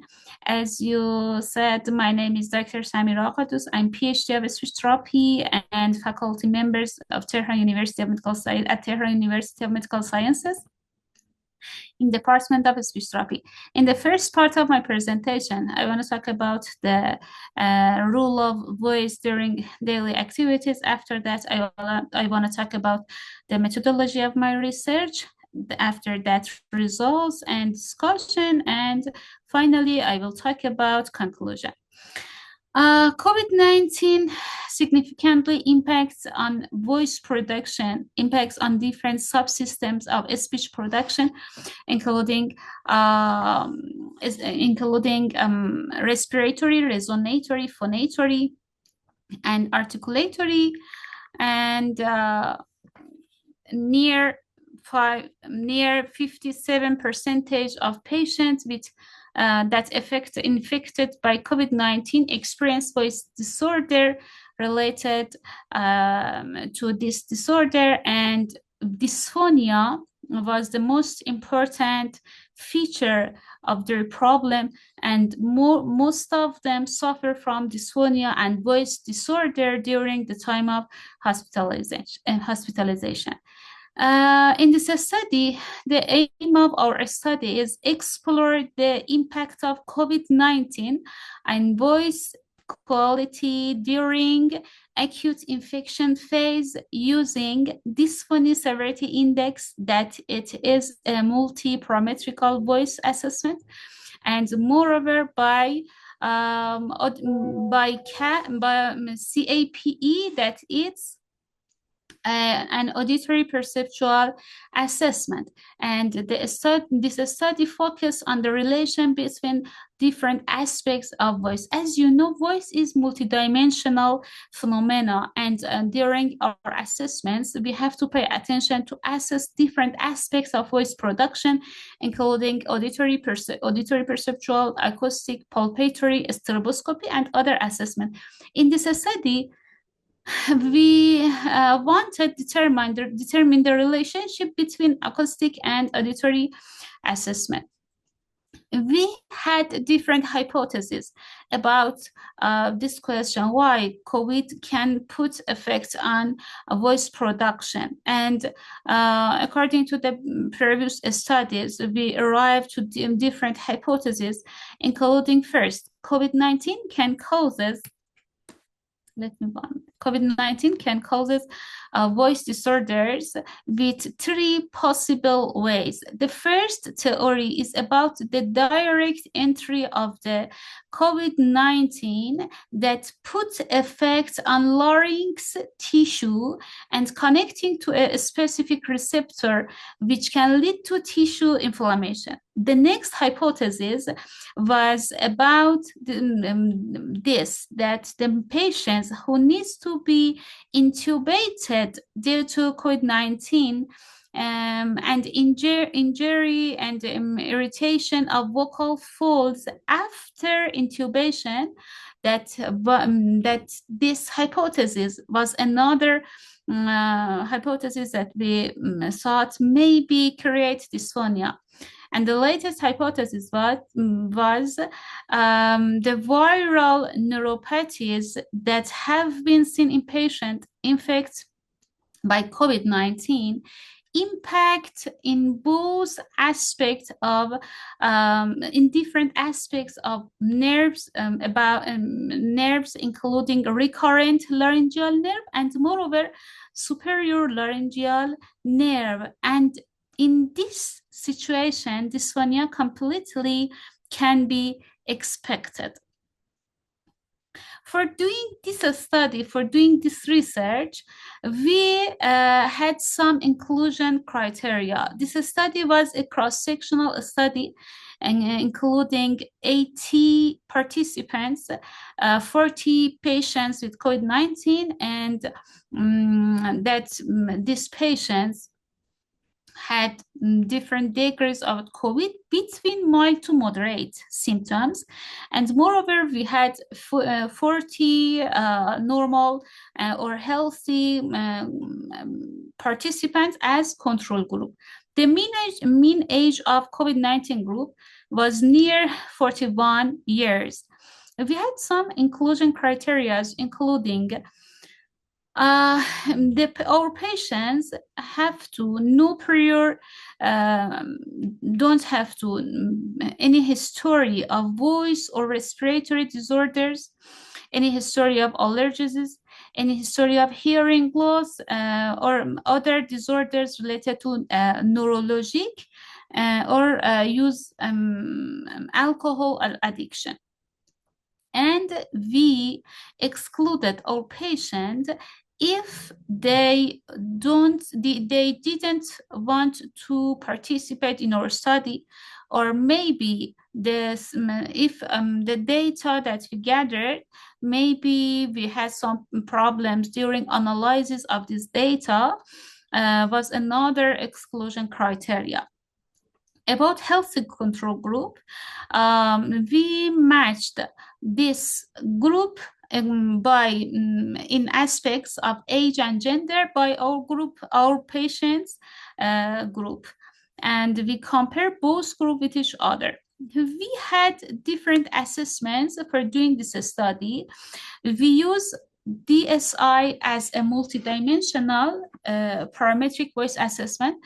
As you know, DSI is an acoustic aerodynamic test that's on it. We used different acoustic parameters and acoustic parameters, including MPT, maximum phonation time, jitter, high frequency of vowel production, and it means FSF for FS0 high. And the next is intensity or the degree of loudness that the patient produced. We put all of these factors in one formula, and finally this formula gives us a number between +5 until -5. And if our patient gets a negative score, it means that he suffers from voice disorder or dysphonia. And the next test was CAPE, that is an auditory perceptual assessment. That on it, another voice therapist listen to the voice of patient, after that judge the degree of dysphonia and determine the severity of dysphonia. After extracting different assessments, extracting the different results. We compare both of them. We compare two aspects of voice, including acoustic and perceptual, in healthy group and in COVID-19 group. And after that, about the result of DSI scored showed patients with COVID-19 had significantly lower DSI scores compared to healthy control group. That it means they suffer from dysphonia. They had lower score in all parameters of DSI, including MPT, maximum phonation time, jitter, intensity low, and F0 high. They had lower score than healthy group, and finally they had lower score in DSI formula than healthy group. And moreover, we saw a significantly difference in all of these parameters, all of these variables between normal group and COVID-19 group.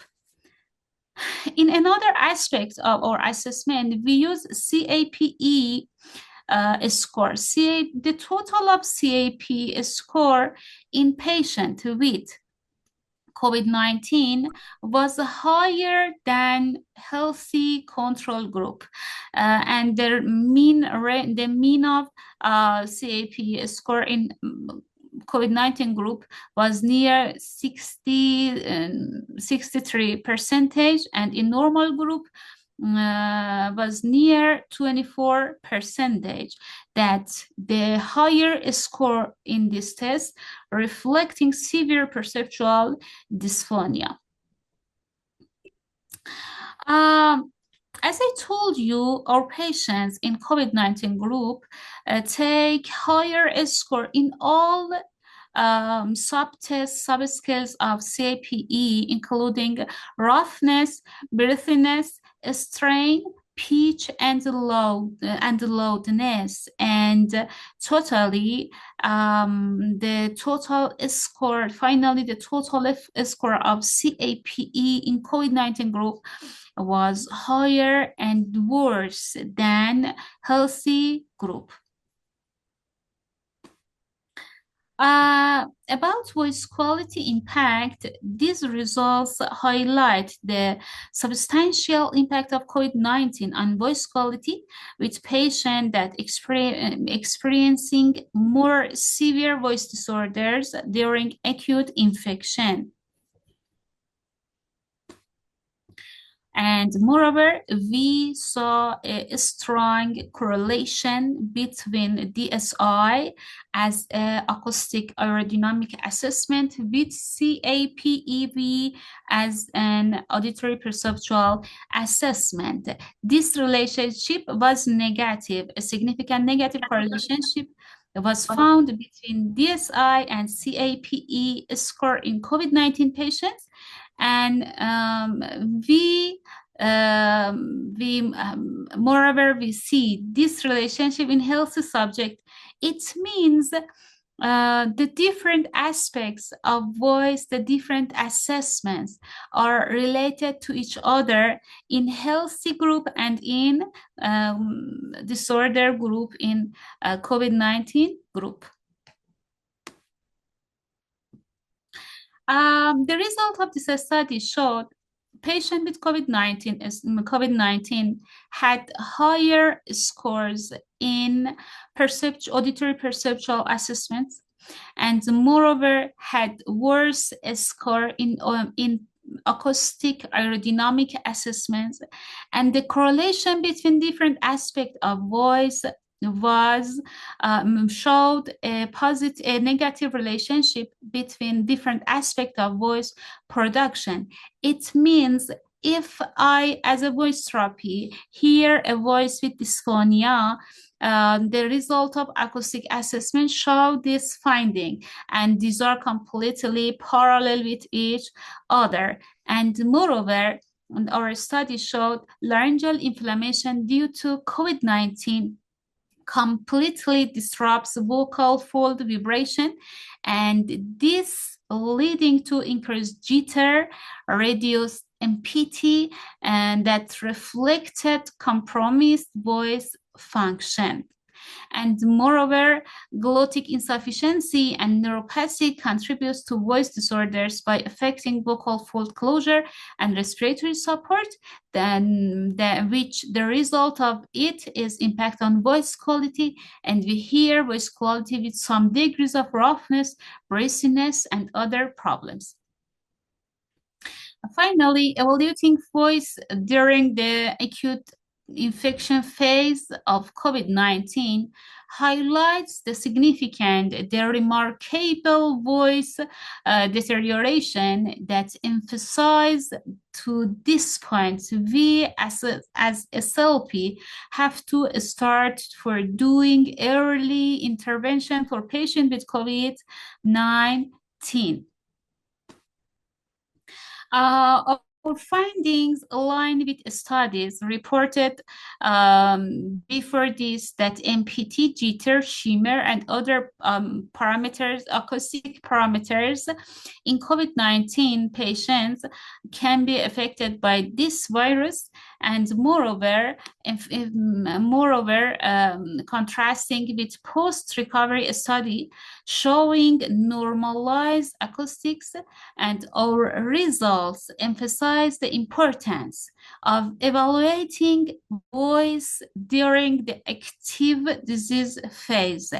It means although some of patients that recover from COVID-19 virus after recovering from this virus maybe suffer from some degrees of voice disorder, but it is very important that we assess voice disorder during acute time, and we have to pay attention how we can decrease the severity of dysphonia for helping to this patient.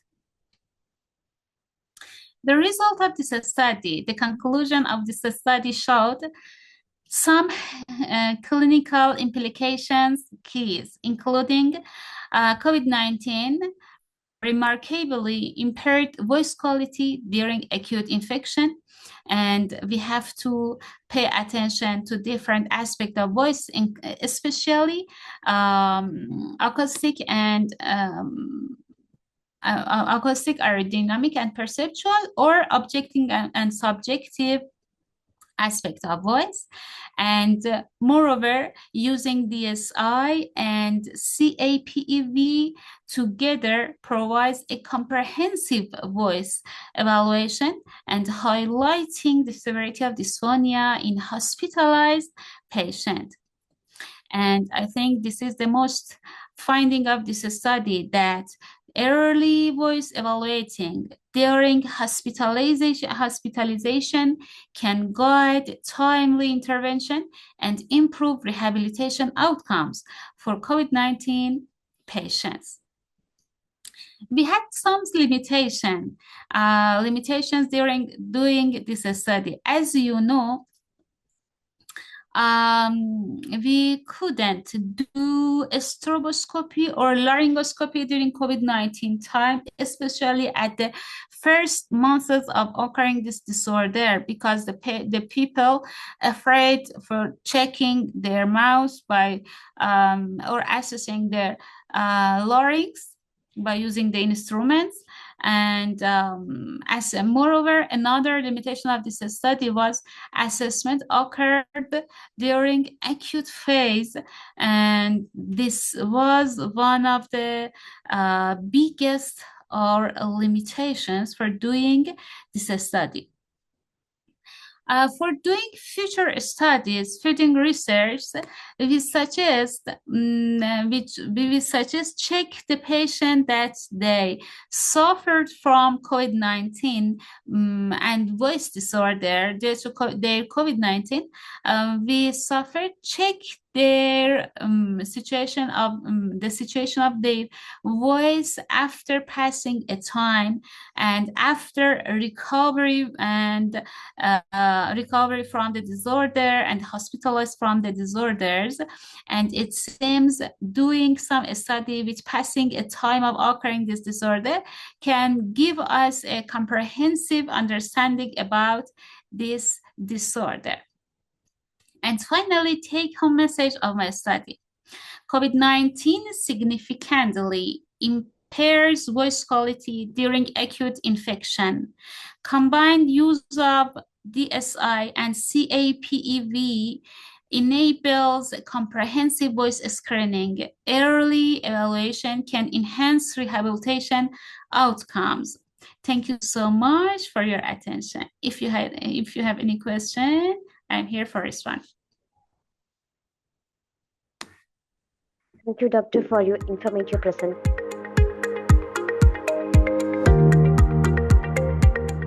From Saudi Arabia.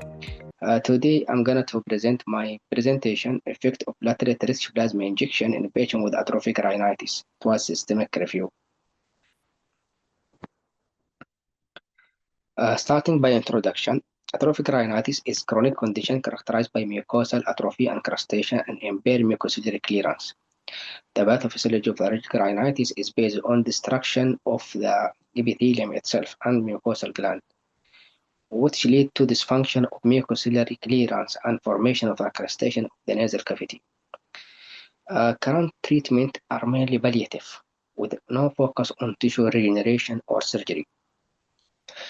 Platelet-rich plasma, PRP, has gained attention for regenerative of the mucosa or tissue, though the evidence for its effectiveness on allergic rhinitis remain limited, and there is few research about it.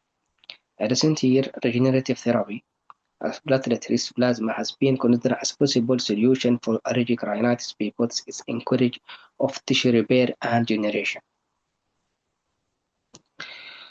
Does PRP improve nasal symptoms like nasal obstruction, crustation, dryness in patients with atrophic rhinitis as measured by snot and nose score? This is the main goal of my objective. And does of PRP enhance mucociliary clearance as measured by STT in patients with atrophic rhinitis? And what's the impact of PRP on biochemical marker of tissue regeneration such as nitric oxide synthase and arginase activity?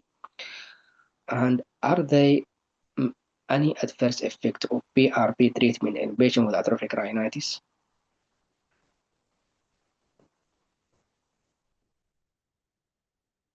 Starting by methodology, our methodology, the present was a systematic review, was based on preferred reporting item for systematic review and meta-analysis statement with PRISMA to identify the effect of platelet-rich plasma in atrophic rhinitis. And the literature was search for relevant study from PubMed and Cochrane Library IMBase.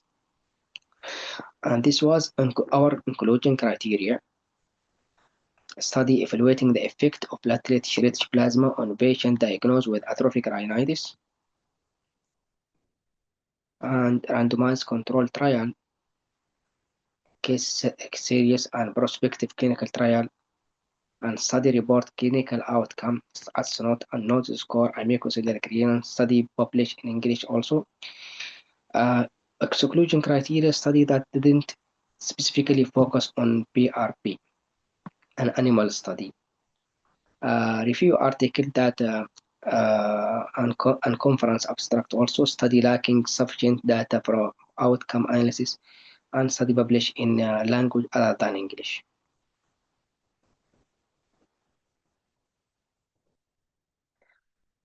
Our study selection was systematic review, was this diagram showing the study method by using a diagram, PRISMA diagram. Next slide, please.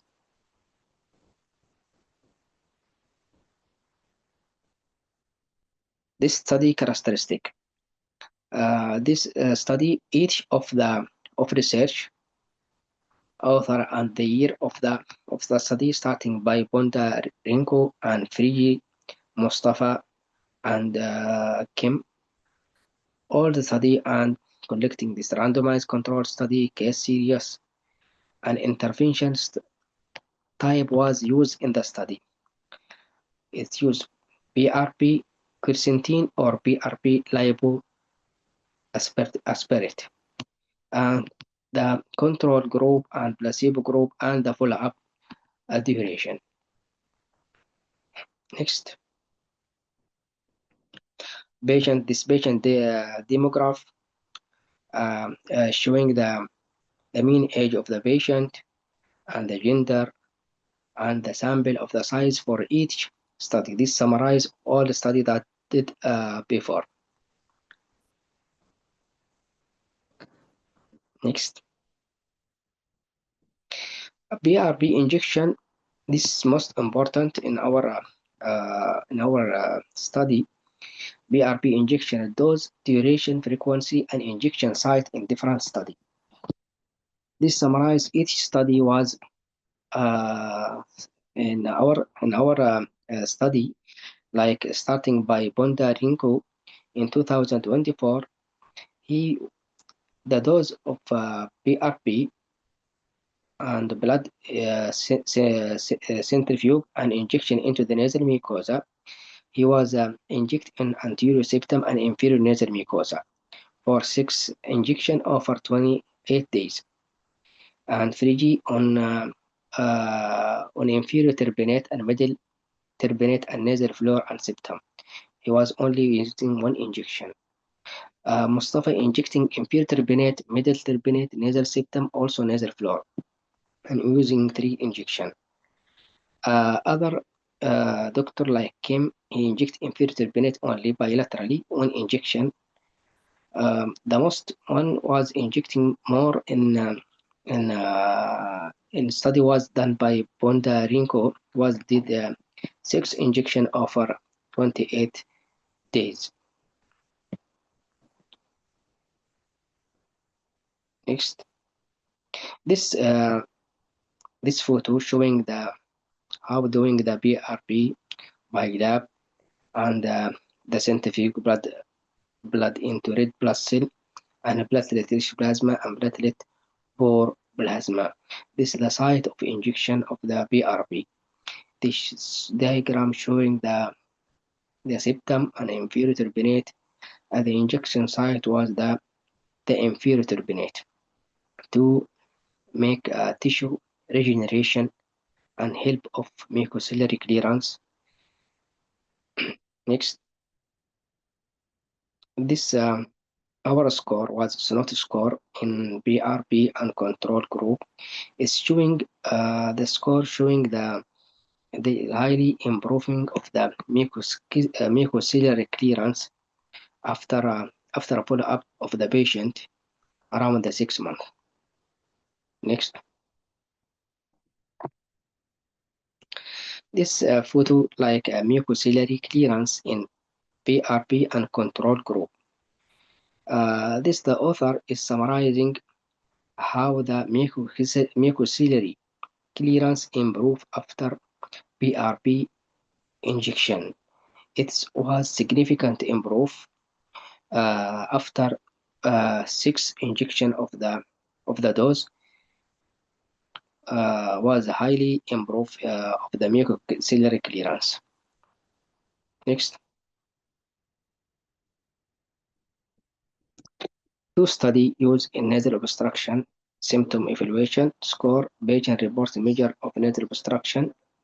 Kim was report decrease in nose score from 61 at baseline to 39 at 6 month follow-up of PRP group, where there was slight improvement in control group.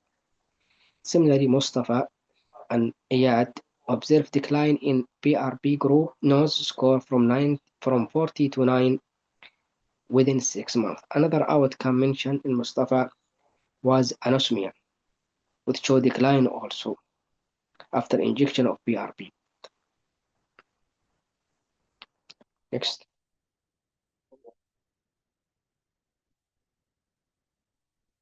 Okay, next.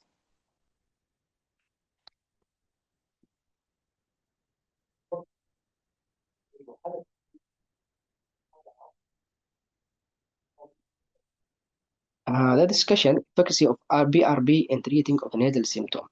The most highlighted outcome in review study is the reduction of nasal symptom among the patient who underwent BRB therapy. The SNOT score applied in 4 study revealed significant improvement in nasal symptoms after BRB. An impact of mucociliary clearance, a primary function of nasal passage usually compromised in allergic rhinitis is the mucociliary clearance measure using the STT in 4 out of 5 studies. In each study, there was observed improvement in STT. Biochemical outcome like nitric oxide synthase and arginase activity, the biochemical impact on BRB was expressed in its modulation of nitric oxide synthase and arginase. The BRB treatment increased this activity and increased the arginase level, indicating the better regenerative capacity in the nasal mucosa. And by the nose score and anosmia, we observed also the anosmia improve after BRB injection. So the nose score was reported in 2 studies. Both revealed significant improvement after treatment of BRB. Limitation of our study. However, some limitation need to be considered regarding this review result. First, the sample size. In several studies, the sample usually is low, which may reduce ability to generalize the result. In addition, the absence of long-term follow-up in most studies bring doubt about the longevity of the result obtained using BRB. Another limitation is the fact that studies are heterogeneous in terms of outcome reported. Most studies concern themselves with subject perceived symptom and mucociliary clearance, but only one study investigated biochemical change in BRB by Bondarenko. Such variability of result complicate the identification of definite trend in process that underlie the effectiveness of BRB. And further research should incorporate clinical biochemical result and better standardization of reporting result to compare the study better.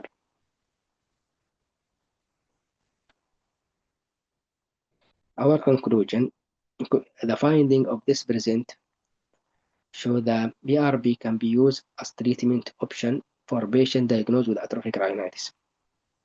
BRB affects the nasal symptom evidently by reduction of snot and nose and mucociliary clearance, and also by a chemical marker.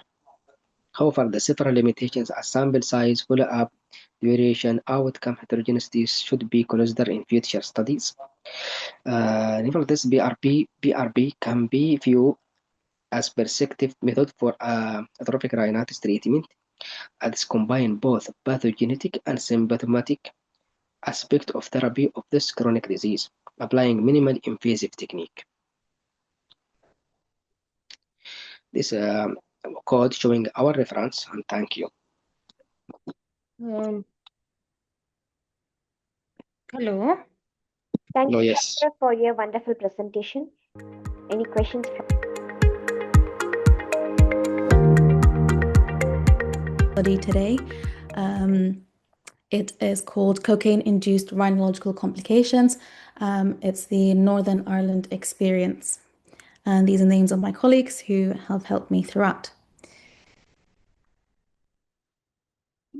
Okay, so the reason that we actually did this study is because we found that with time, anecdotally, the ENT consultants in the region are reporting greater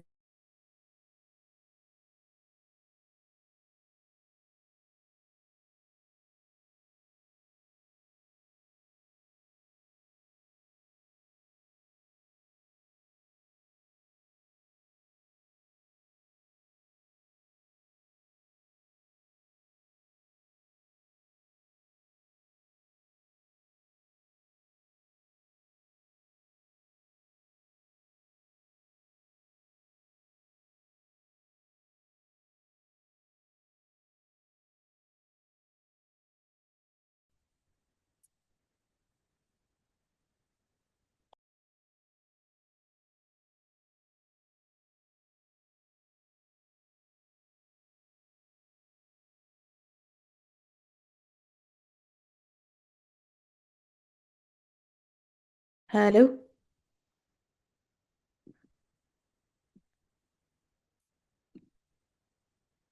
Can everybody still hear me? Yeah, your voice works.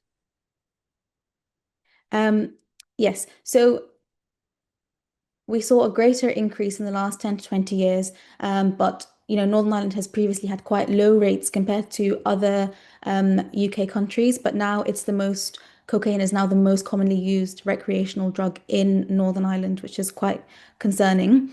It also has the second highest drug-related death rate in the UK after Scotland. So it's definitely something that needs to be tackled. Okay. So intranasal cocaine use has different effects. So repeated and sustained intranasal cocaine use can cause multiple rhinological complications. These range from from nasal mucosa necrosis to full structural damage of the nasal cartilage and integrity, all the way up to bony structural damage. And we've got some photos and images of that. Having these structural deficits can then lead to issues such as your external nose deformities, velopharyngeal dysfunctions, and repeated significant infections. The problem isn't just with the cocaine, it's the fact that contaminants such as levamisole are now being added, and these then cause an immunological mediated autoimmune vasculitis, and that's actually what we're seeing is causing the effects.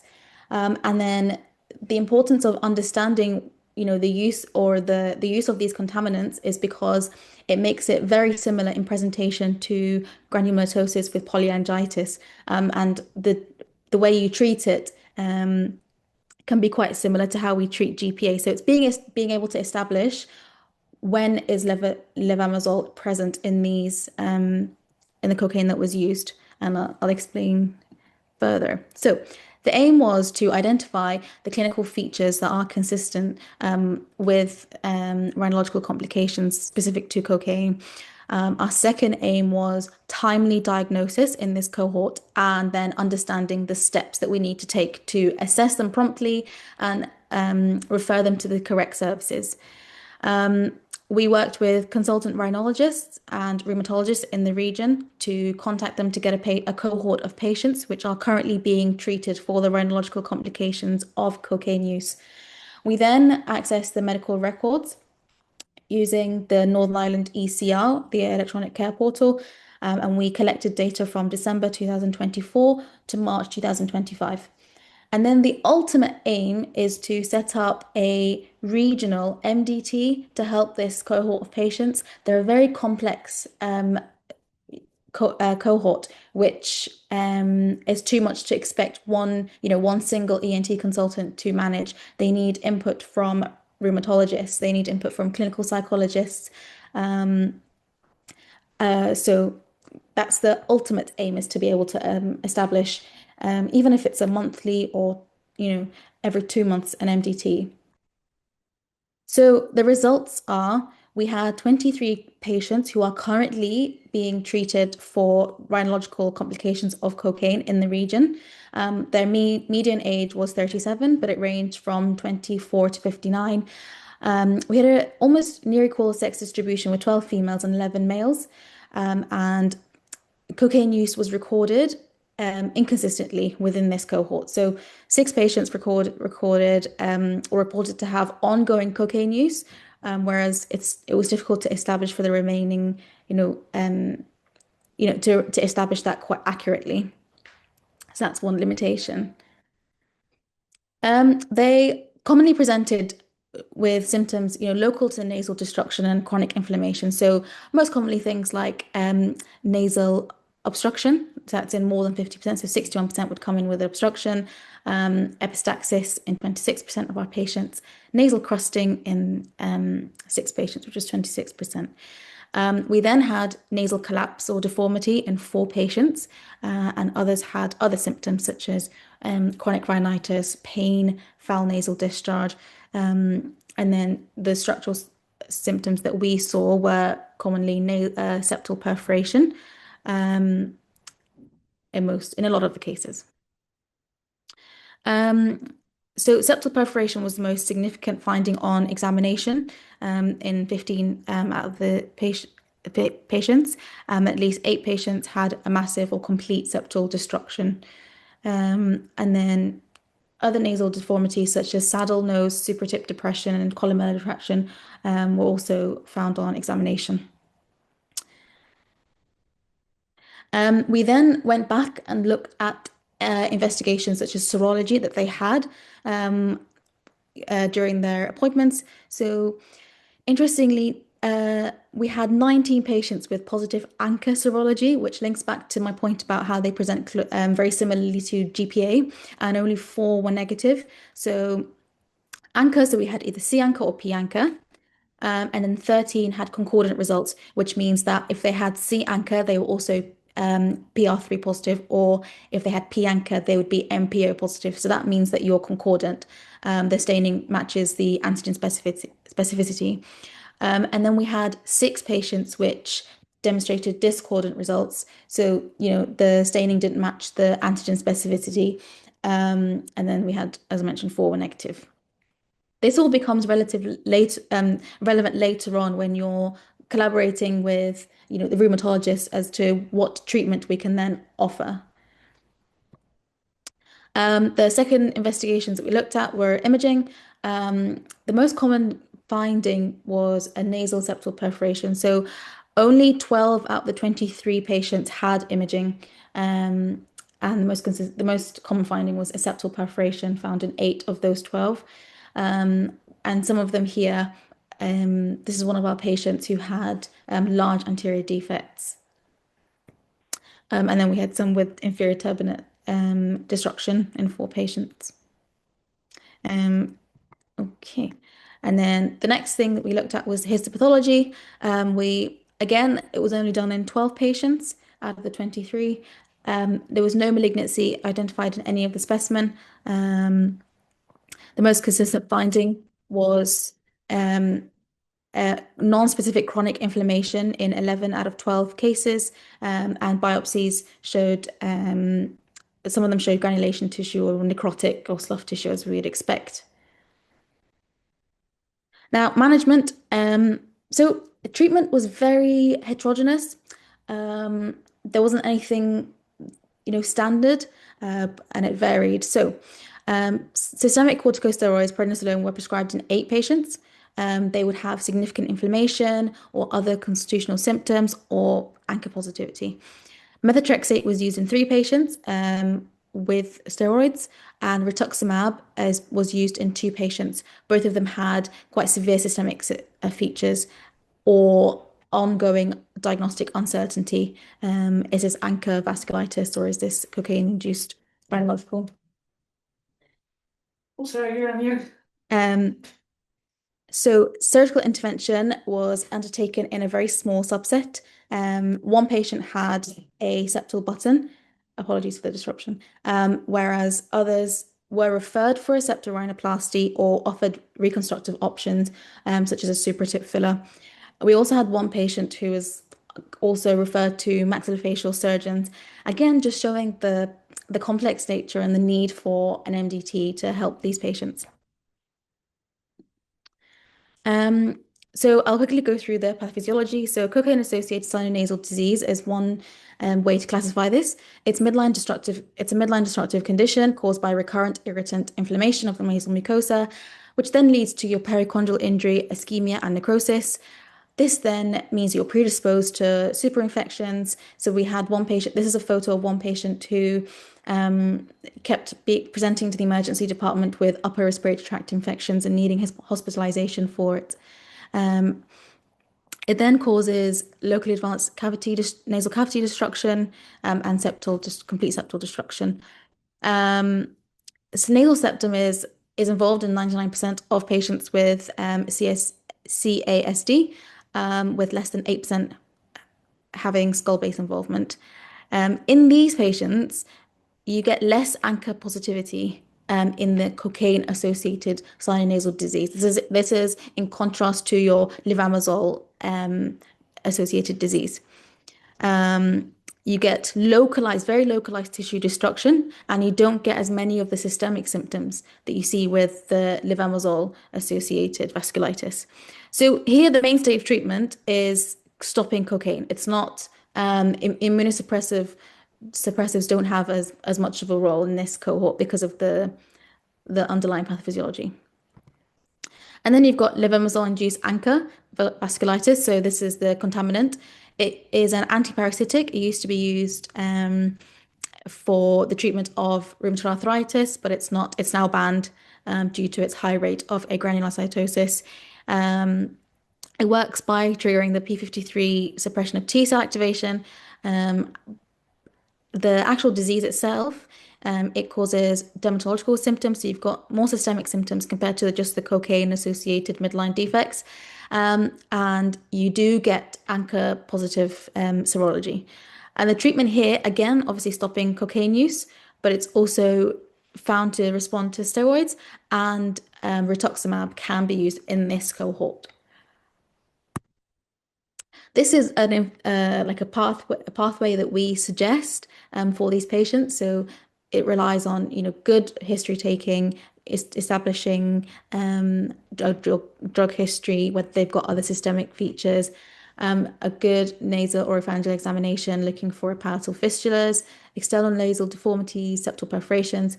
We can then do FNE or nasal endoscopy to look for posterior nasal cavity destruction.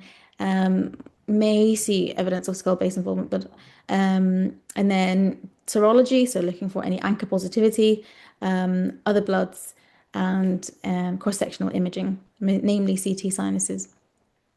At this point, it would be useful to then involve your rheumatologist, and at this point, it would be useful to have the MDT to then guide further treatment.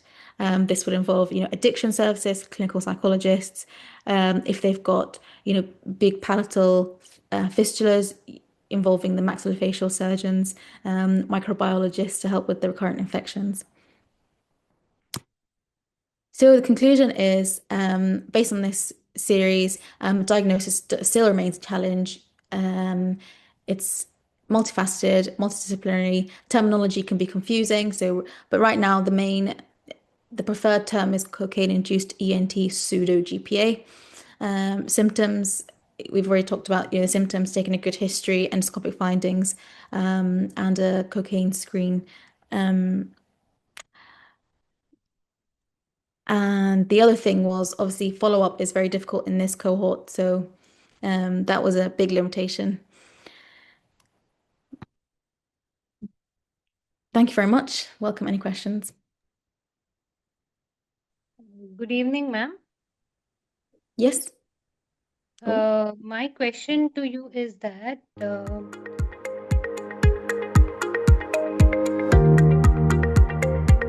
here from Brazil. I am a speech therapist, and I will be presenting the proposal of a voice and swallow rehabilitation program for adults. We work at the university here, and the most patients admitted to the Söderdecke for the oral motricity and voice service for speech therapy assessment and intervention have some hearing and communication disorders. Given the characteristics of the service offered by the Sistema Único de Saúde, namely the high demand for patients, the few places on offer, the limited space and the short time available for intervention, group rehabilitation proposal with the structured exercise programs have provided to be very useful, with satisfactory results both in the terms of welcome the great numbers of people and in terms of the effectiveness of the treatment offered. The aim of this poster is to present to VSRP with the phonation and swallow difficulties to do the presbyphonia and presbyphagia, dementia, dysarthria, dyspraxia, dysphonia, and dysphagia to improve their quality of life. The program was developed based on the experience of professional and consultation of specialized literature on the subject. Our objective in these studies was mobilize our facial and laryngeal structures to gain movement and amplitude, to propose progressive exercise the muscles with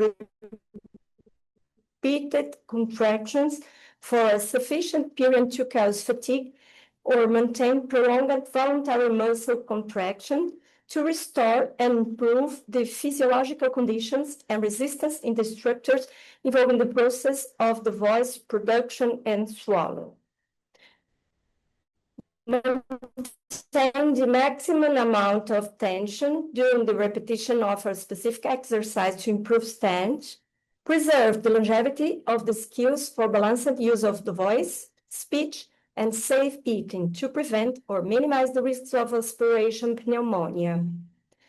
Practice, adapt, improve, and provide stability for the functions of breathing, mastication, swallowing, and phonation. Raise awareness for the development of self-observation and self-perception regarding altered functions. Promote social inclusion and strengthen the bond between patients, professionals, and caregivers. Here we will present a brief description. We referred 12 weekly speech-language pathology intervention sessions lasting 60 minutes, preferably in person. Should be conducted by a speech-language pathologist with knowledge in the areas of orofacial motricity and voice. The exercise presented each week should be performed by the patients at home twice a day to ensure progress in the necessary adjustments for execution, gains in movement, amplitude, resistance, and muscle strength, so that the new exercise or difficult can be introduced in the following week.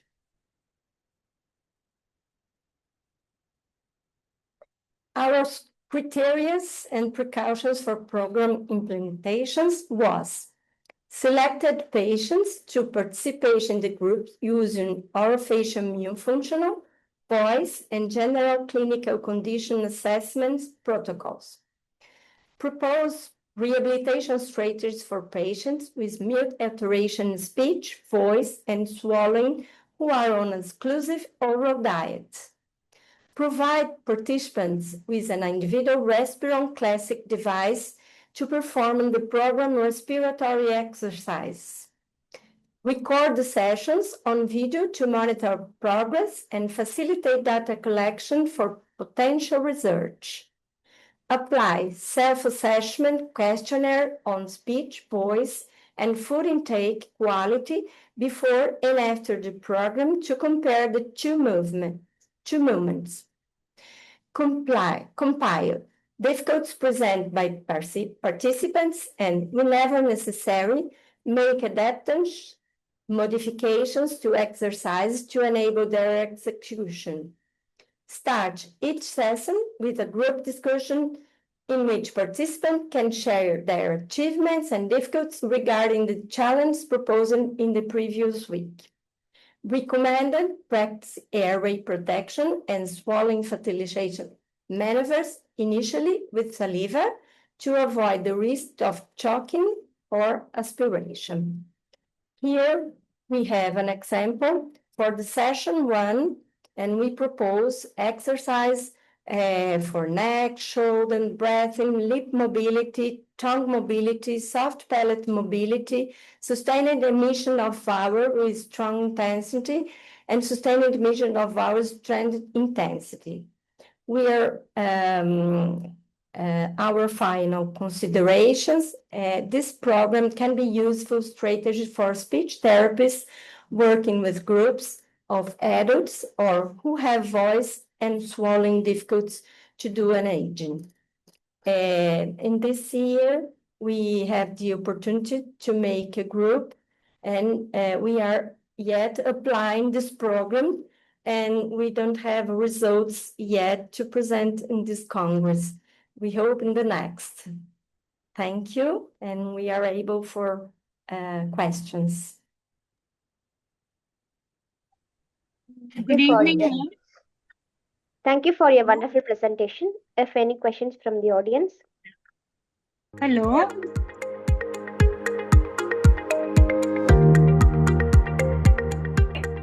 I'm from Brazil, and I work in Campinas University as associate professor.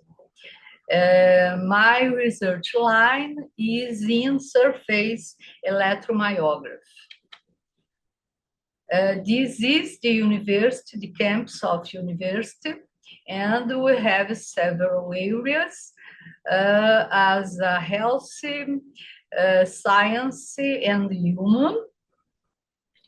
And the university is considered public and the better second in America, in Latin America. Now I will talk about congenital facial palsy. And I will talk about Moebius syndrome.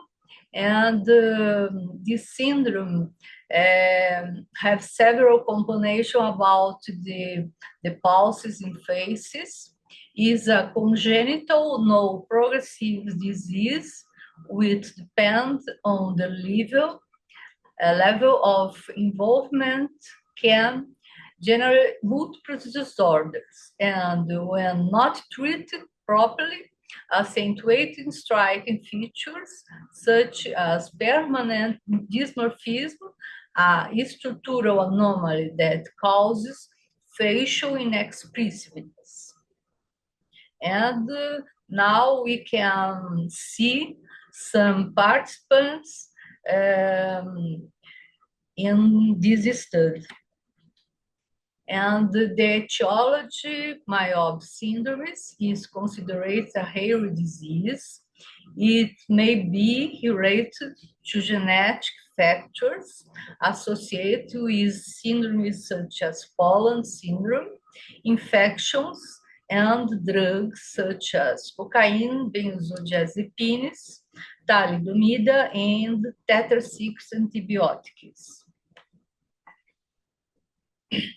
Countries with precarious socioeconomic and cultural levels, such as Brazil, have a high incidence due to the use of abortive drugs. In Brazil, abort is illegal, but the drugs is easy found in parallel markets. 57% to 66% of young women use cytotec, which contain misoprostol, and its use is responsible for 90% of cases of metabolic syndrome. It's interesting to know only 15% of abortion attempts are successful. How about the embryonic and fetal development? We can see between the 3rd and 8th week, the embryo is more susceptible to hypoxic ischemic action due to high blood supply. From the 4th to the 6th week, the facial nerves appears, and the abducens nerves origin in the 12th week. Sarna in 24 applied defining this situation as a watershed infection, as the ischemic condition resembles the ruptures of Adam. It is caused by genesis or aplasia, a dysfunction of cells or tissues that triggers hemorrhagic conditions and interrupt primary embryonic and or fetal development in the brainstem. The symptoms vary depend on the time and intensity of the infection during the development.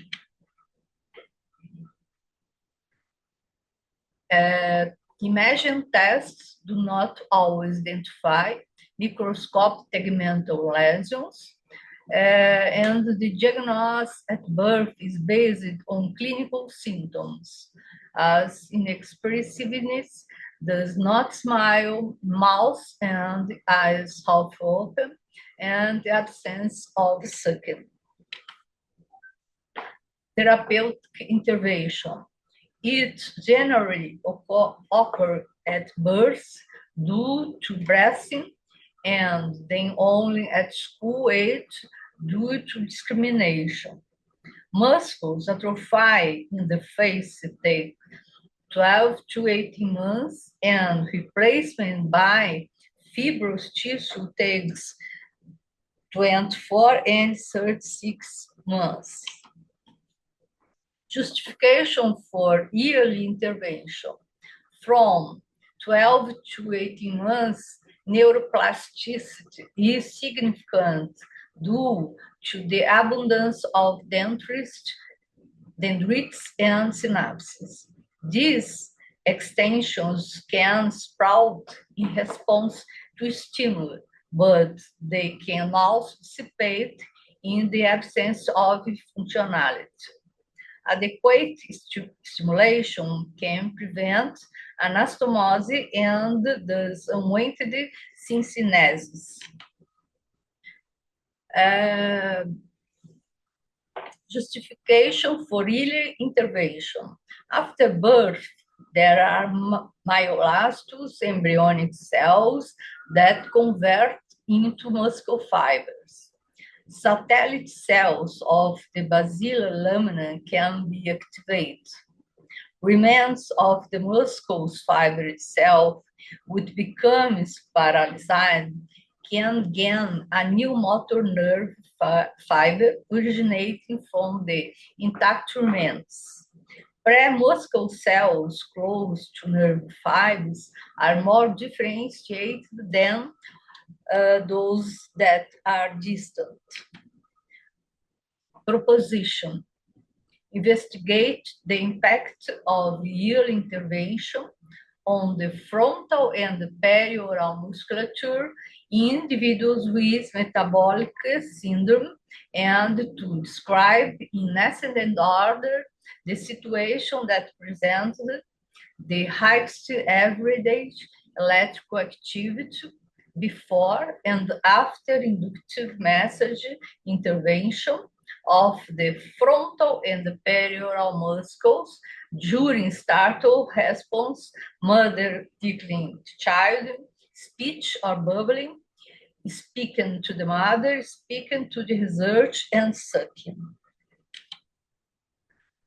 The sample consists of 14 male and female participants aged between 3 months and 4 years. Procedure: the muscles frontal and the perioral region were measured by surface electromyography before and after 3 months. This is the inductive message. The messages was performed 3 times a day when the baby was awake and comfortable over the course of the 3 months. Procedures. Initial situation. Fright in infants and baby. The mother blew on the child's face, and in children, the result is startled then suddenly by emitting boo. Smile, the mother tickling the child. Speech or bubbling mothers. Speech to the child, search speech to the participants. No nutritive sucking. The research with a gloved hand pour a little milk onto their index finger and position it in against the baby palate to encourage sucking. This is the sign from surface electromyography, and we can observe several situations as a fright. Observe the muscle frontal right and the muscle frontal left, and the muscle perioral right and left. And in fright, we can observe the amplitude was better, and the muscles frontal more than the perioral muscles. In spontaneous speech or bubbling, is the same muscles in same order, and we can observe the amplitude was better, and the muscles perioral was better, with signal results in more amplitude. And smile, observed, don't have sign before, but after we can observe more sign better. The same occur in speech with mother when observes a little sign in before, and the better the sign was more defined, and the amplitude more better was better. Conclusion: early intervention in participants with metabolic syndrome was impactful and significant after inductive massage, play activity, hygiene, and feeding of the frontal and perioral muscles during startle response. Smiles, speaking or bubbling, speaking with the mother, speaking with the researcher, and sucking on the frontal and the perioral muscles. The results revealed a progressive increase in active in the following sequence: speaking with the researcher, speaking with the mother, bubbling, smile, startle, response, and sucking. And this, we can see the babies before and after. In this case, we can see the eyes better, and the mouth was closed. And in this case, we can see the facial expression was better, and the mouth was closed, and the eyes was closed better. Okay, this is my presentation. Thanks very much. Thank you, Doctor, for your wonderful presentation.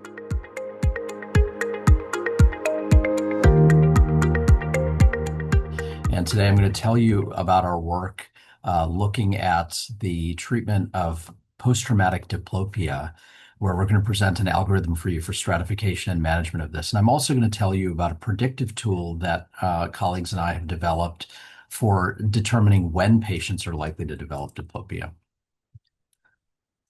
We don't have any relevant disclosures to this presentation. So any of us who've managed a lot of facial trauma know that orbital fractures are quite common and can be challenging to repair.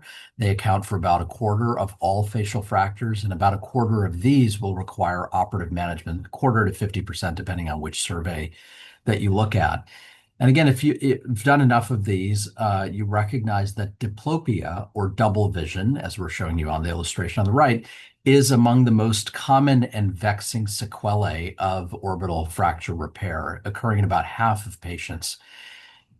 Adding to its disconcerting nature to patients with significant effects on quality of life, loss of return to work, etc. It's also challenging for the surgeon because it's very difficult to predict. It's sort of the worst thing in surgery. It's unpredictably unpredictable. You can do the same operation on essentially two similar patients and get different outcomes. One will develop diplopia, the other will not. It's been really hard to predict. If you look in the literature, there are a number of risk factors that have been purported to describe to portend the development of diplopia. These include medial wall involvement, older age at the time of surgery, or delay in repair. So, there are things in the literature that have been correlated with this, but no really good risk prediction algorithm that takes into account all of these factors and can really guide preoperative counseling or operative decision-making. And that's what we set out to develop. We wanted to take into account our own experience treating these patients at both the Wilmer Eye Clinic at Johns Hopkins as well as at Shock Trauma, and determine, looking at these various risk factors, if we could come up with a better model for predicting diplopia. And then, as I'll tell you in the second part of the talk, come up with a system for determining what to do in patients that develop this troubling complication. So the way we did this, we looked at all of the patients who underwent orbital fracture repair at Shock Trauma and Johns Hopkins between 2015 and 2019. We eliminated pediatric patients as well as those who had inadequate follow-up from the database, and were then left with these patients that we analyzed. And the primary outcome that we looked at was the incidence or persistence of postoperative diplopia at least 2 weeks following fracture repair. So some patients had developed this significantly later, some patients developed it earlier, but we wanted to have at least that period of time, because sometimes, as many of you know, patients will have an immediate postoperative diplopia, but as the swelling goes down, that sort of resolves on its own. So that's not of concern to us. What we were concerned about, and what's the problem that we need to address, is those patients with persistent diplopia after that immediate perioperative period. And again, we wanted the diplopia that was clinically significant and affecting daily function for those patients. The way we looked at this is we developed a training data set on randomly assigned 70% of patients from that 4-year database, and then developed a statistical model using multivariate analysis to think about different factors, that including some of the ones that I mentioned earlier that were guided by the literature that may be portending this outcome. We used that first 70% of patients in both bivariate, I should say, and multivariate analyses, to then develop a risk model weighting those individual factors, and then use that model with the receiver on operating curve to then drive a validation data set that was comprised of the remaining 30% of patients from that 4-year analysis that we did. So we found about 20% of patients that we looked at over that period of time, and there were 250 patients overall, 254 to be precise, that we examined. About 20% of them developed postoperative diplopia according to the criteria that I described a moment ago. Of those patients, the risk model that we developed looked at these various factors. The only one, interestingly, that was statistically significant in this model was fracture size. So it was larger fractures that portended in a statistically significant fashion the development of postoperative diplopia, but others had significant odds ratios as well, including those that had been Sorry, I should be more precise. Others had odds ratios suggesting contribution, even though they were not statistically significant, including those that had previously been described in the literature. So, for example, if you look at medial wall fractures, the odds ratio is 2, that those patients will develop postoperative diplopia. So taking these various factors from the multivariate analysis into account, we then performed a statistical model weighting these various factors, and used it to then examine the remaining 30% of patients in the data set that were not used to train the model. And indeed, we found very good agreement. About 80, it was predictive in greater than 80% of those cases. So we can look at a few cases. Here's a young patient with a small defect, not having medial wall involvement, that patient, the model says, has a very small likelihood of developing diplopia. And indeed, when similar patients are found in the non-training data set, they had a very low incidence of diplopia development. So 9%. So in pretty good agreement. Contrast this with this patient, a little bit older, still small defects, still not a medial wall involvement, higher percentage, but still relatively low, not the 50% that can, up to 50% that is accounted in the literature. And now, if you look at this patient, larger defect, significant displacement, and this is the as I mentioned to you before, size and displacement were the only factors that were statistically significant in the multivariate model. This patient has a significantly higher likelihood of diplopia, more than 1/3 chance that such a patient will develop diplopia. And again, good agreement with our model.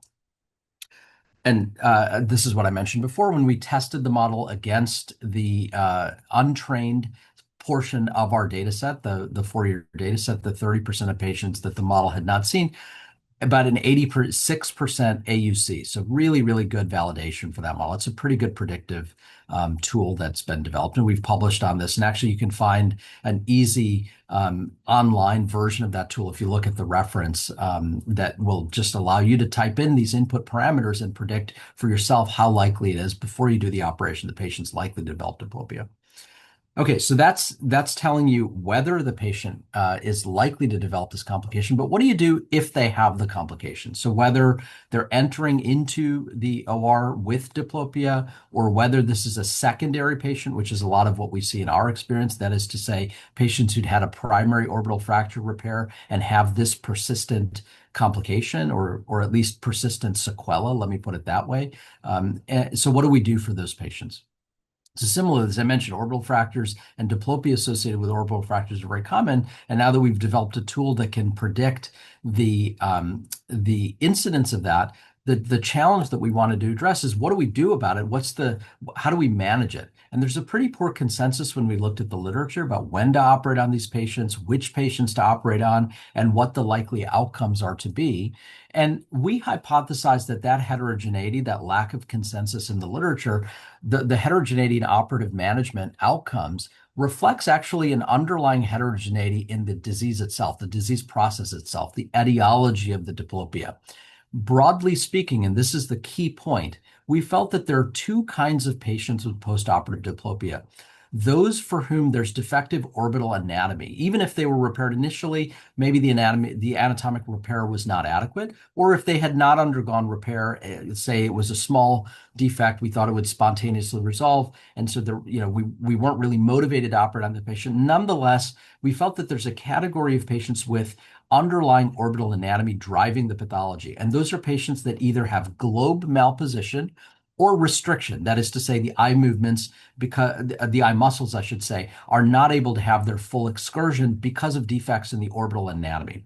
And those patients should be discriminated against a different class of patients who have intrinsic eye muscle pathology. Those two etiologies have to be distinguished from each other, discriminated from each other, because it's the latter population, those with intrinsic eye muscle pathology, that we don't think, and it stands to reason, that would not benefit from orbital surgery, because orbital surgery is not going to address that eye muscle pathology. And we felt that if you could discriminate between those two causes, perhaps you could operate on those who are most likely to benefit and get more secure outcomes.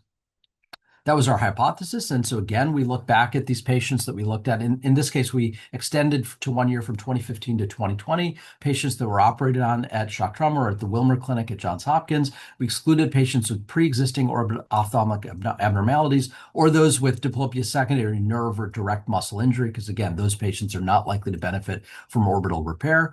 And we did this thing, so this is something called Lancaster red-green testing, which I'll tell you as a craniofacial surgeon, I hadn't heard of prior to beginning this work. This is something that's done by specialized neuro-ophthalmologists. In fact, even most ophthalmologists don't do this test. And I can't begin to tell you exactly how this works. I'm showing you an example of one on the right. But essentially, the way this works is that the patient wears glasses that allow them to fix. It's red-green because one side, the right side, is covered with the red lens, the left side is covered with the green lens, and then they use these various tools to ask the patient essentially to fix with just one eye And then they see what happens to the other eye with these various visual tests with the first eye fixed. And this allows them to discriminate various types of strabismus or eye movement abnormalities. That is to say, restrictive strabismus, where the eye muscle excursion is not normal, versus paralytic, an eye muscle damage, or other causes of strabismus. And this is important. This might sound like real esoterica, but it's important because it's the restrictive, because of the way the orbital fracture was repaired or the way the orbital fracture healed, it's the ones where the muscle can't move. Those are the ones that potentially releasing all that scar, releasing all that soft tissue, and rebuilding the orbit might allow us to address. And the other thing that we look at, the other test is orbital anatomy, of course, for globe malposition or inadequate volume restoration, and that's assessed by 3D CT reconstruction. These are the patients. We don't have to go through them all. We've published on this that we looked at. There were about 17 patients here. We found globe malposition in 14 of these patients, restrictive strabismus, again, using Lancaster red-green in 11 of these patients. A number of these were secondary.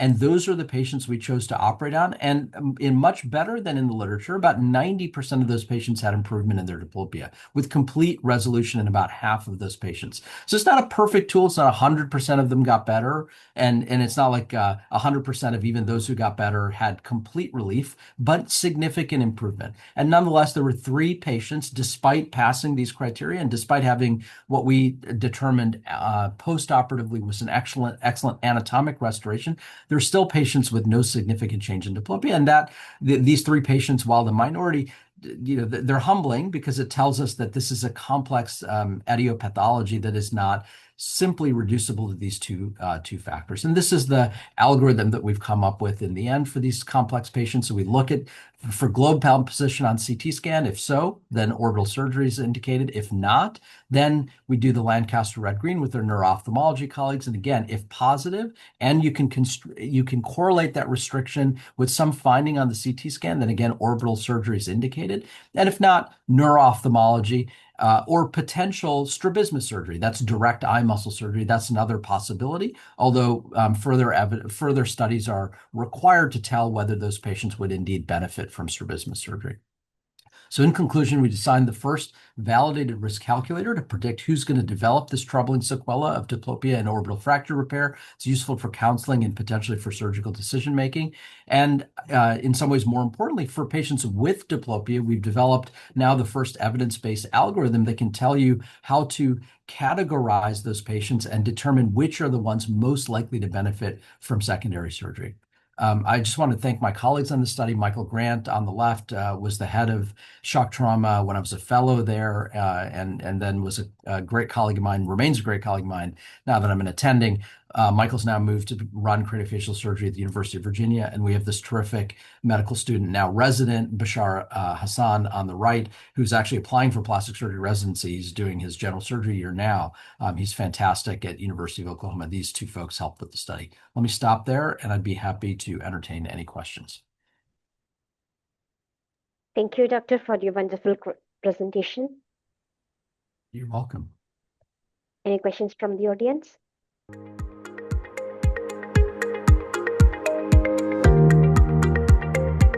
Las Vegas, Nevada.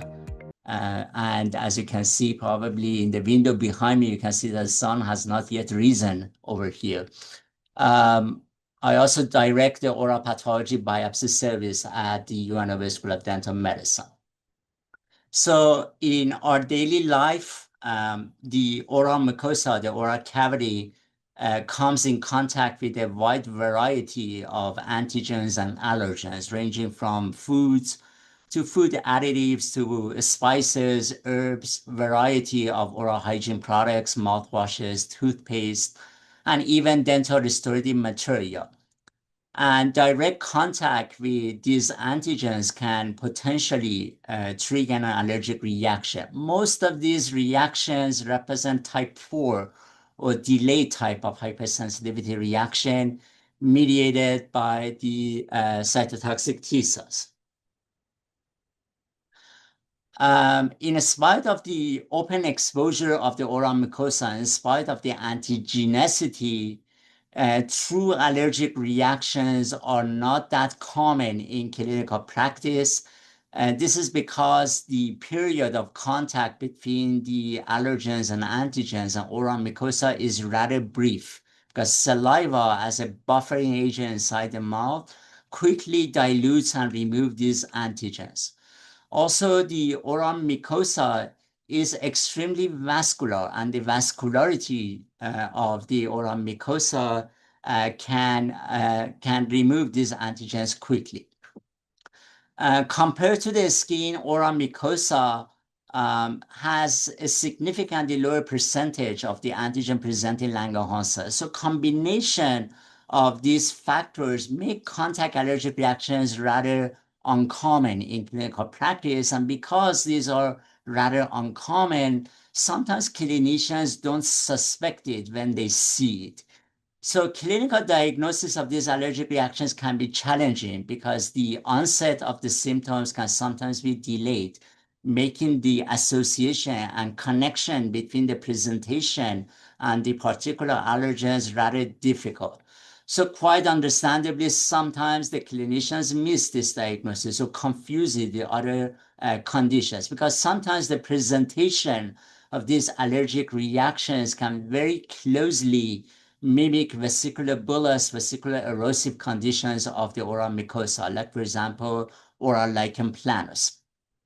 That's why sometimes with these allergic contact reactions, we use the term lichenoid mucositis. This refers to a subset of these contact allergic reactions that kind of have the clinical appearance reminiscent of the lichen planus. So diagnosis of contact allergic reaction heavily depends on the ability of the clinician to take a very thorough history and investigate deep into the patient individual habits. As you all know, our patients, unfortunately, are not really great historians. So sometimes they hardly remember what they took that resulted in the presentation inside the mouth. So the purpose of my presentation this morning with you guys is to share a few cases that I have seen at UNLV in our dental school. Many of these cases are actually in consultation with my students. So hopefully these cases familiarize your eyes to some of the patterns of presentation of these contact allergic reactions. So let's look at this first case. It's a 62-year-old female patient with a history of prediabetes, hypercholesterolemia, and mild atrial fibrillation. She denied any recent changes to her medication, and her chief complaints that she presented with a history of sudden onset, painful ulcerations involving the upper labial mucosa and the lower labial mucosa. And the patient stated that these lesions remain persistent for a few weeks. Patient consulted her medical provider, and the medical provider looked at this ulceration, kind of misinterpreted it as a viral infection, so placed the patient on antivirals and also antibiotics, but these ulcerations did not respond to those medications. At that point, the patient was referred to me. During my interview, when I investigated deep into their habits and asked some open-ended question, the patient reported that she uses propolis. I'm not sure if you guys are familiar with what propolis is, but propolis is a resinous sticky substance that bees make out of the tree sap, and they use it to seal the hives, the beehives. And for many centuries, humans have used propolis because of its potential health benefits. So when I asked the patient to discontinue using propolis, 2 weeks later, you can see the ulcerations disappeared. The next case belongs to a 79-year-old completely edentulous patient that presented to our pre-doctoral clinic in dental school for adjustment of his dentures. His health history is significant for hypertension, which is being managed with medications. He complained that his denture is not stable. So he's basically there for adjustment of his denture. The denture was fabricated a few years ago. During the clinical exam, the student provider noticed these linear and diffuse ulcerations involving the edentulous maxillary ridges. Patient himself was completely asymptomatic and was unaware of these ulcerations. Could you guys give me an excuse because somebody is knocking on my door? Just a second. I apologize for that. Oh, yes. You got in? Yes, yeah. My apologies. Thank you so much.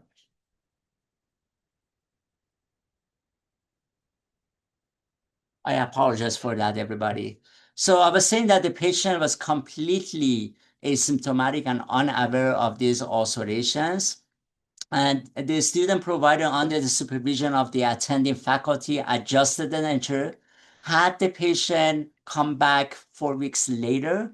And 4 weeks later, you can see that even though on the left side, the ulceration kind of improved, but on the right side, pretty much remained persistent.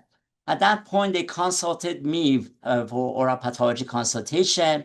And on questioning the patient, I found out that this patient, because the denture was not really stable, was using copious amount of an over-the-counter denture adhesive. And here in the United States, the denture adhesive brand is called Polygrip brand, okay? So after some difficulty, we were able to persuade the patient to at least use a different brand of the denture adhesive, a powder form of denture adhesive, while he's waiting for fabrication of the new denture. And 2 weeks later, you can see that after the patient discontinued using that brand, the ulcerations disappeared. Case number 3 is an interesting case. This is a 71-year-old male patient that presented to pre-doctor clinic with a 6-month history of a diffuse swelling and bleeding from his gingival tissue. Aside from the history of reflux disease, his health history was unremarkable. The patient would not recall any particular inciting events. So on clinical exam, we can indeed see diffuse nodular swelling and redness and erythema involving both the maxillary and mandibular facial gingiva, mostly concentrated in the anterior areas. The gingival tissue was extremely friable and extremely hemorrhagic. You can actually see pieces of mucosa sloughing from the surface of the gingival tissue.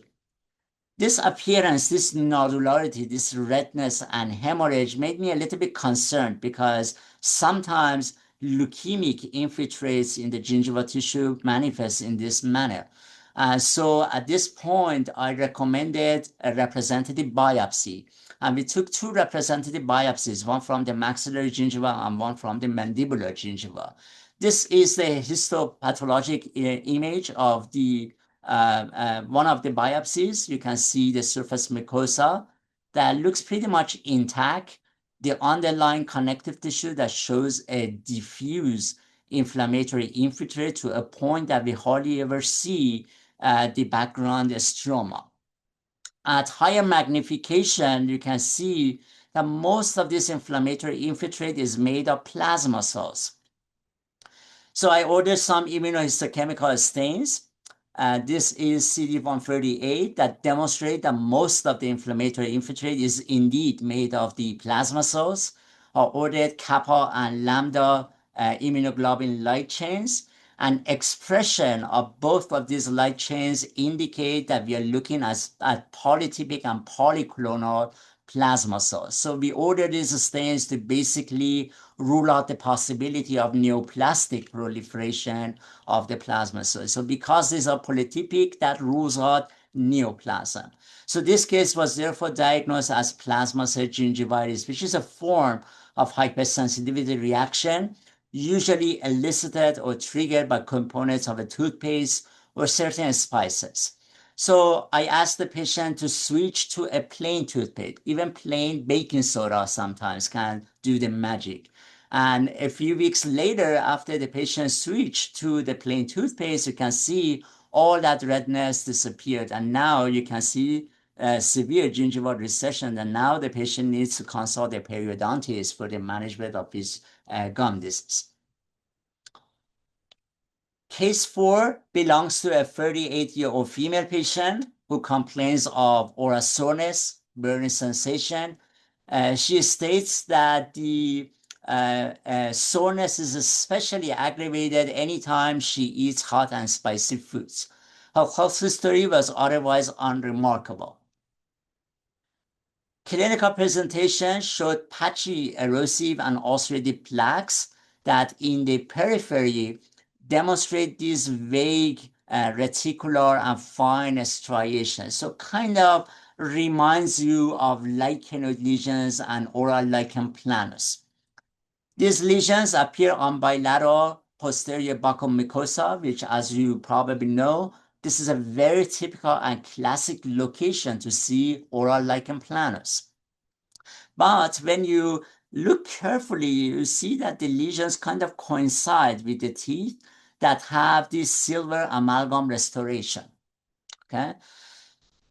So given the presentation, we came up with a differential diagnosis. So in our differential diagnosis, we certainly included erosive lichen planus.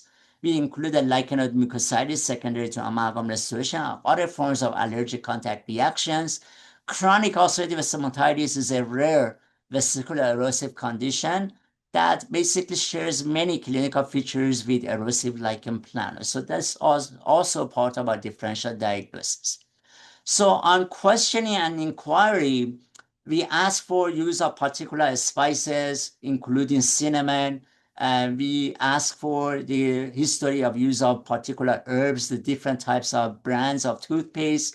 The patient stated that she never uses cinnamon. She denied using herbs. She stated that she was using one brand of toothpaste for many years and she has never changed her toothpaste for many years. So at this point, I suggested that we try a conservative approach. We try to polish this amalgam restoration and make them smooth. And then we ask the patient to come back for a follow-up examination. Unfortunately, the time period kind of coincided with COVID, so this patient was lost to follow-up for nearly a year. And when she finally came back for the follow-up, we could see that even after polishing the amalgam restoration, smoothing the amalgam restorations, the lesions pretty much remain consistent and unchanged in the exact same location.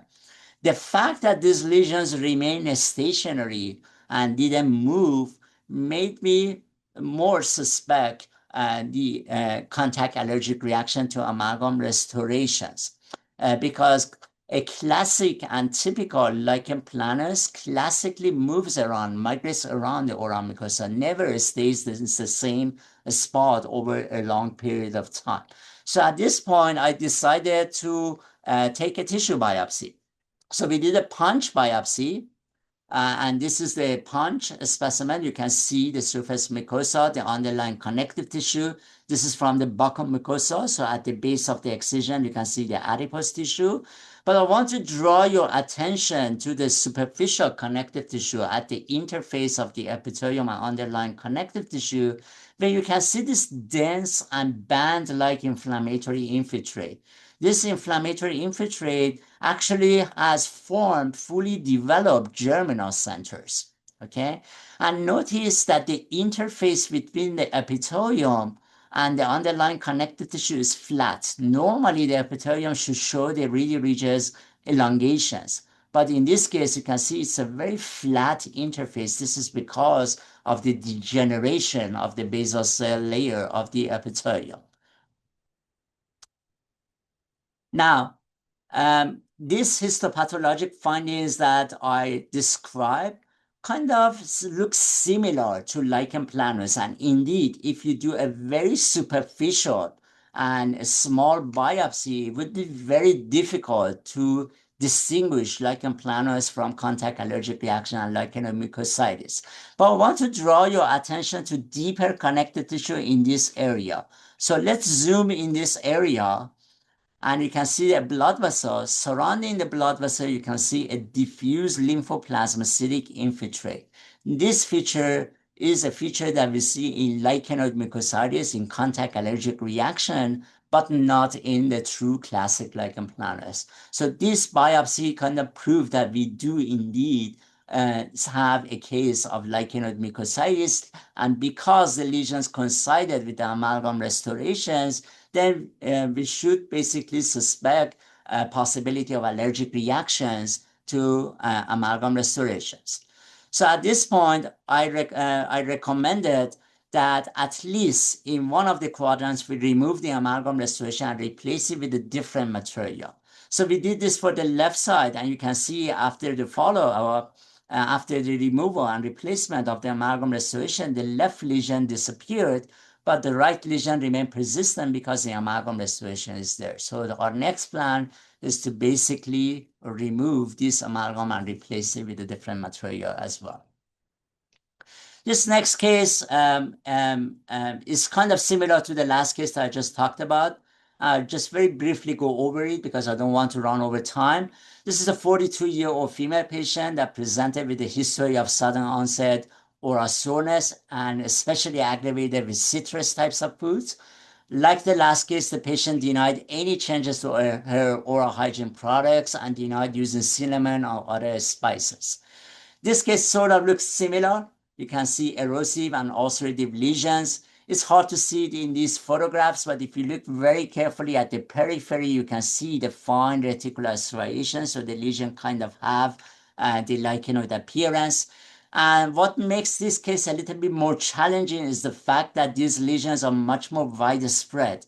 They are pretty much involving different areas, bilateral posterior buccal mucosa, and also the lateral borders of the tongue, a behavior that we normally see with lichen planus. And sometimes it's very difficult to make that distinction from the clinical standpoint, okay?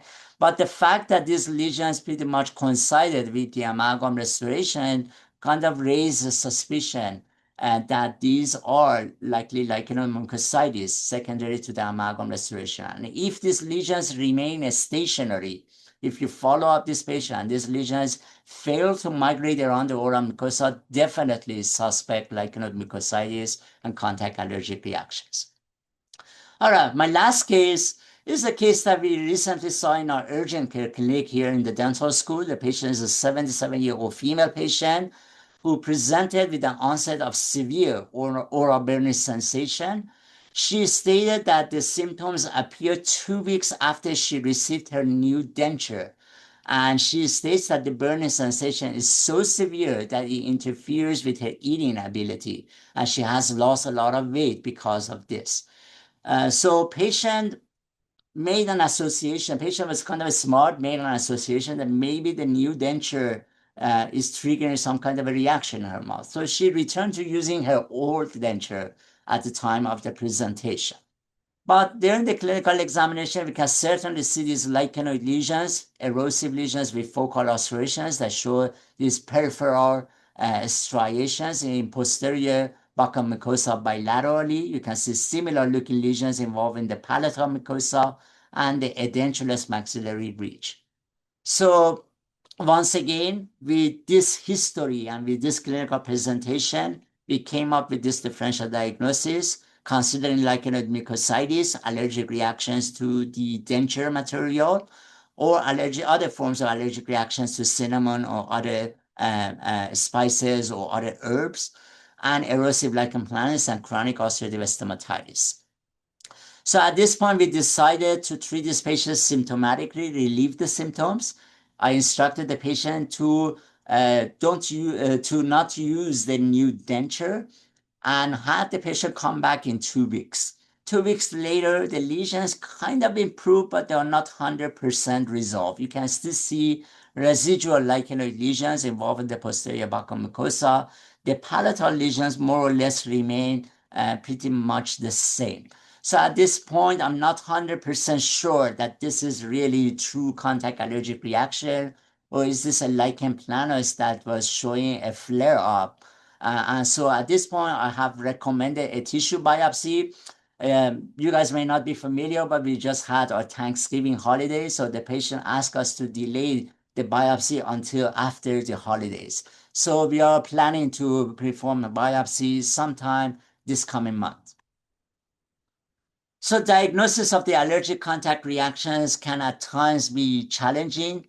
Delays in the presentation can make it difficult for the clinician to make adequate association between the presentation and exposure to the allergens. This diagnosis heavily depends on the patient history and the ability to remember and disclose use of the particular products. Furthermore, the clinical presentation, especially if involving the oral mucosa in a widespread and diffuse fashion, can be easily misinterpreted as vesicular-bullous conditions like lichen planus. Lack of migration of the lesion is a key feature that helps the clinician to suspect allergic reactions over lichen planus. True lichen planus, as I mentioned, typically migrates around and shows periods of wax and vein. Since the treatment ultimately depends on identification and elimination of the underlying allergen, correlation with the patient history is the key. Patients should keep track of what they use, consider elimination diet. The good thing about the allergic contact stomatitis is that the response to elimination is fairly quick. Usually when the patient stops using that particular allergen, within 2 weeks, you should see a significant improvement and resolution of the lesion. In those cases, reappearance of the lesion, if the allergen is reintroduced, would then be very characteristic and identifier of the particular allergen. Skin patch testing can be very helpful, especially for the known metals in the dental restorative material. If oral mucosa is sensitized against an allergen, the skin is usually sensitized as well, and that's why allergic patch testing can be very helpful. For reactions to dental restorative material like amalgam, sometimes polishing the restoration can be helpful, but ultimately replacement of the material with something else is the treatment of choice. And finally, biopsy.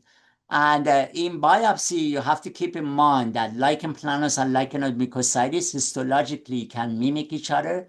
So if we have a very shallow and unrepresentative biopsy, it's sometimes very difficult to make that distinction.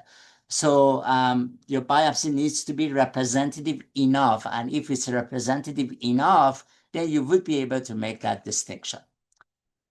Thank you, everybody. These are my references. And if you have any questions, I would be happy to answer the questions. Thank you, Doctor, for your wonderful presentation. You're welcome. Any questions from the audience?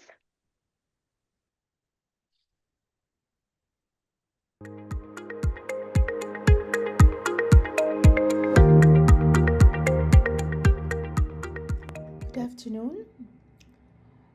The topic that we will discuss today is the relation between secretory IgA and early childhood caries.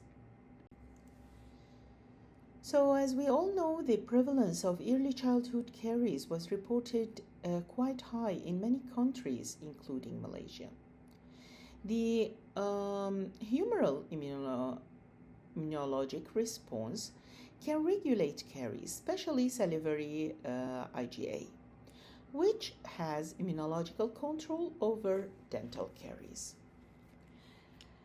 There is an association between the caries and the increase in the level of salivary IgA, which may be due to the response to the mild exposition of dental caries as a form of protective mechanism of the body against the caries attack.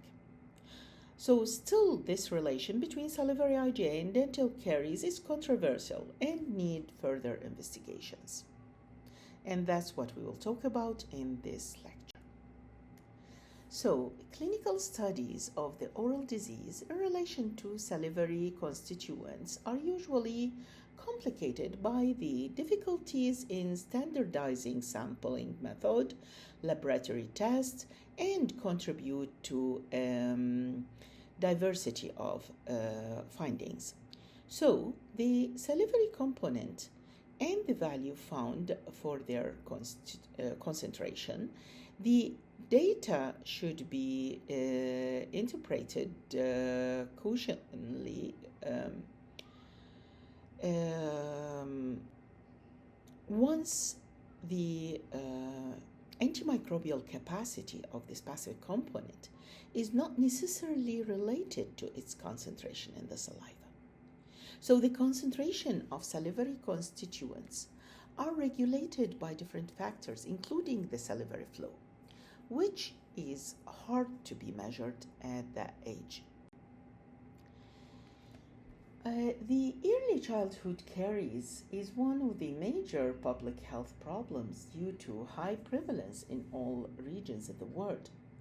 The etiology of the early childhood caries is similar to other types of dental caries, but its biology may differ in some aspects, considering that the bacterial flora and the host defense are not completely established in those children, and the surface of their erupted teeth are still immature. So, since the microorganisms like the Streptococcus mutans are one of the main etiological factors of dental caries, immune system and immunological factors can interfere with the disease process. There are the early childhood caries considered as multifactorial disease associated with different factors, like inappropriate feeding pattern, high carbohydrate consumption, poor oral hygiene measures, the transmission of infectious microorganism from caregiver to the infant, dental hypoplasia, malnutrition, low socioeconomic status. All of these may contribute with this disease.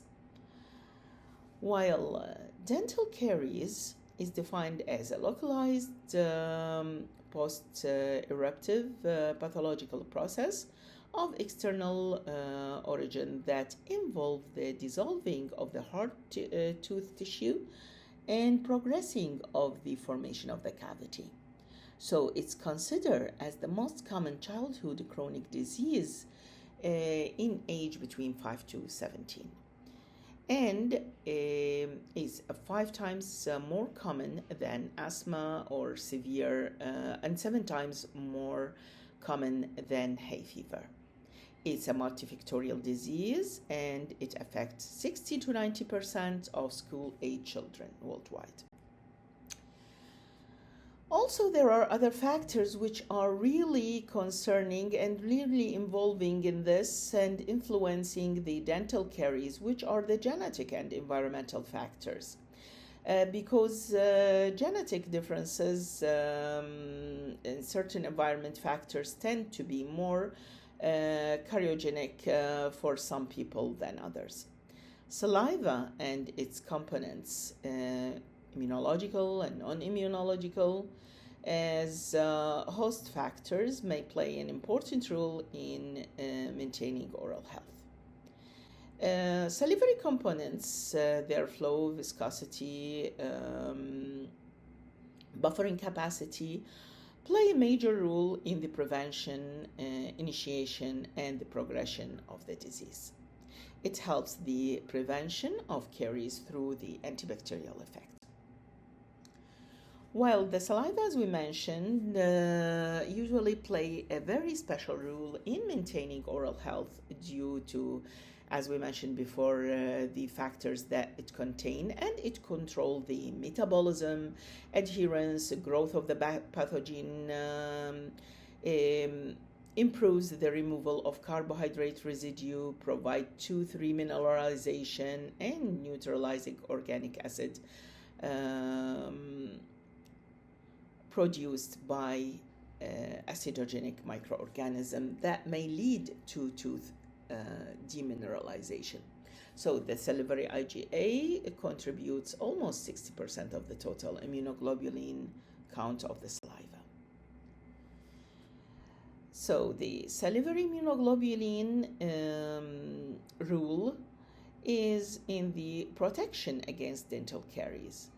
This has been investigated in several studies, but making this associated would be complicated, since there are many different sampling method, different criteria, different patient group, and different laboratory tests. So the concentration of salivary immunoglobulin may depend on the salivary flow rate, hormonal factors, emotional factors, and even physical activity. These immunoglobulins can inhibit the attachment and the adherence of oral bacteria to the epithelial and tooth surface. They neutralize viruses, bacteria, exotoxin, and enzyme that contribute to the disease process. They prevent both non-specific and stereochemical interaction, and therefore interfere with the bacterial adhesion to host surface. It's the first line defense. However, when a load of microorganism is high, more salivary immunoglobulin production is not able to prevent the disease. So it is considered a salivary indicator of dental caries activity.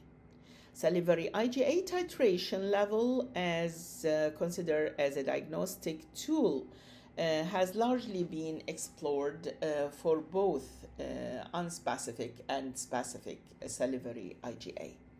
In general, the secretory immune response in microorganism specific, in addition, this local sensitization can lead to a cross-reaction epitopes which potentiate the response. The exposure to cariogenic microorganisms or microbiotics leads to secretion of immune component against several microorganisms epitopes, which initiate the primary immunological response.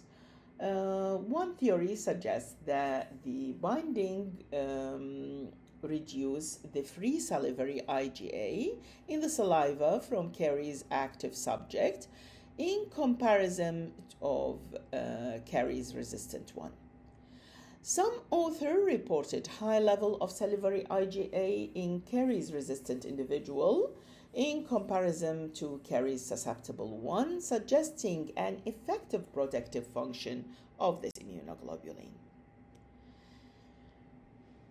So host genetic defenses and their phenotype affect the saliva characteristic and can be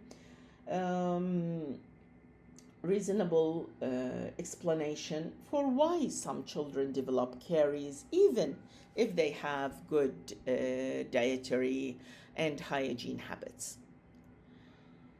Important metabolites of the psychologic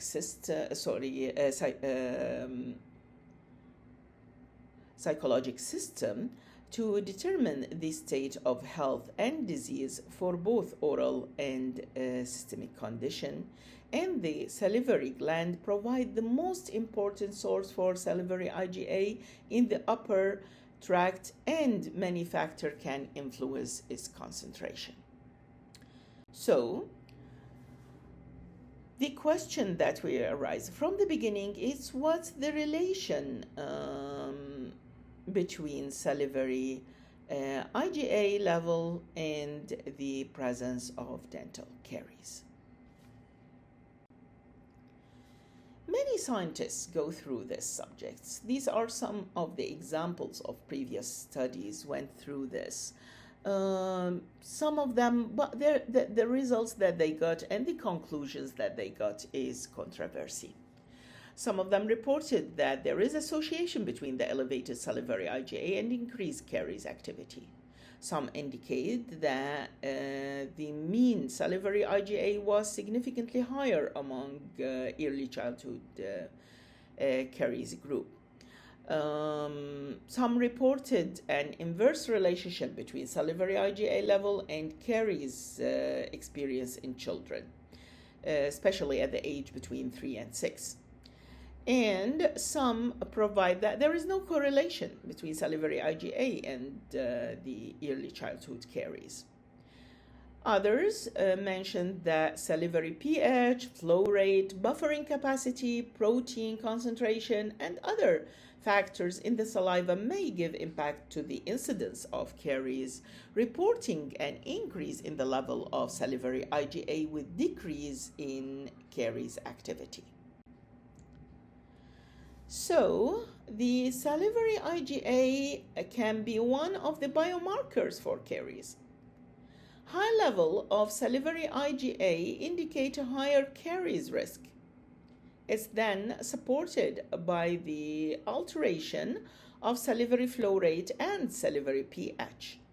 By knowing these parameters, the dentist has good indicators that can be used in preventive measures for dental caries. This study was to assess the level of salivary IgA in unstimulated whole salivary sample of both caries-free, caries-active children, and to correlate the role of salivary IgA in the prevention of dental caries.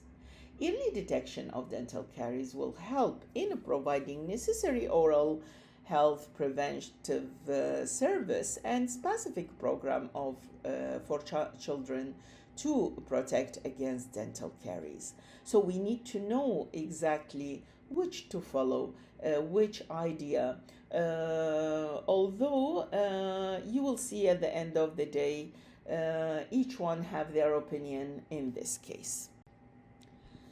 So 36 subjects or 36 children were involved in this study in age between 2 to 5 old years. And they were divided into 3 groups, caries-free, early childhood caries, and severe early childhood caries. According to the following inclusion and exclusion criteria, we include them, and we exclude patients with congenital abnormalities, patient on chemotherapy, radiotherapy, patient with mental problem, patient on antibiotic for more than 3 months, patient on chronic medication, which may cause hyposalivation, and patient who suffer from upper respiratory tract infection for the last 2 weeks. These are some of the protocols to be followed during the procedure of collecting the sample and investigation and the measurement of salivary flow rate and the analysis of the salivary IgA. From the results, we can see that salivary flow rate is higher in the median in severe early in these cases, and we can compare it to the salivary pH, and we can see clearly that the level of salivary IgA is much more higher, significantly higher in early childhood caries comparing to the caries-free and the severe early childhood caries. So here we come to our conclusion and discussion regarding this matter. It's important to consider the complex background of early childhood caries and the many ways in which immunologic and non-immunologic factors can interfere with the disease. So children with early childhood caries are infected with high level of Streptococcus mitis, which are generally acquired from their mothers at early age. The pathogenic microorganisms associated with frequent carbohydrate intake produce organic acids that lower the pH of the dental plaque, leading to demineralization of the teeth. So according to the result, there was a significant positive association between the concentration of salivary IgA and the presence of early childhood caries. We find out that high concentration of salivary IgA in children with early childhood caries can be associated with an increase in antigenic load, which lead to high production of antibodies. Since early childhood caries is a disease that include an immunological response, antibody titers in children with carious lesion should present different concentration from a similar group of children without dental caries. So the salivary IgA would not be related to direct protection against dental caries, but would reflect a past exposure of host to cariogenic organisms. In the absence of continuous stimulation, which does not happen during the natural progress of dental caries, the immunological titer would tend to decline, which seems to be characteristic to the immunological system. So, as a conclusion, these obtained results allow us to consider that the presence of early childhood caries was associated with an increase in the total salivary IgA, and the salivary IgA has a protective mechanism against dental caries in the whole saliva of children with early childhood caries. So, the salivary IgA antibodies can play an important role in control of dental caries. Of course, longer-term studies should be carried out in this field just for investigating more on salivary IgA and dental caries from different aspects. This for sure will improve the oral health prevention program, aiding to early detection of dental caries. With that, thank you.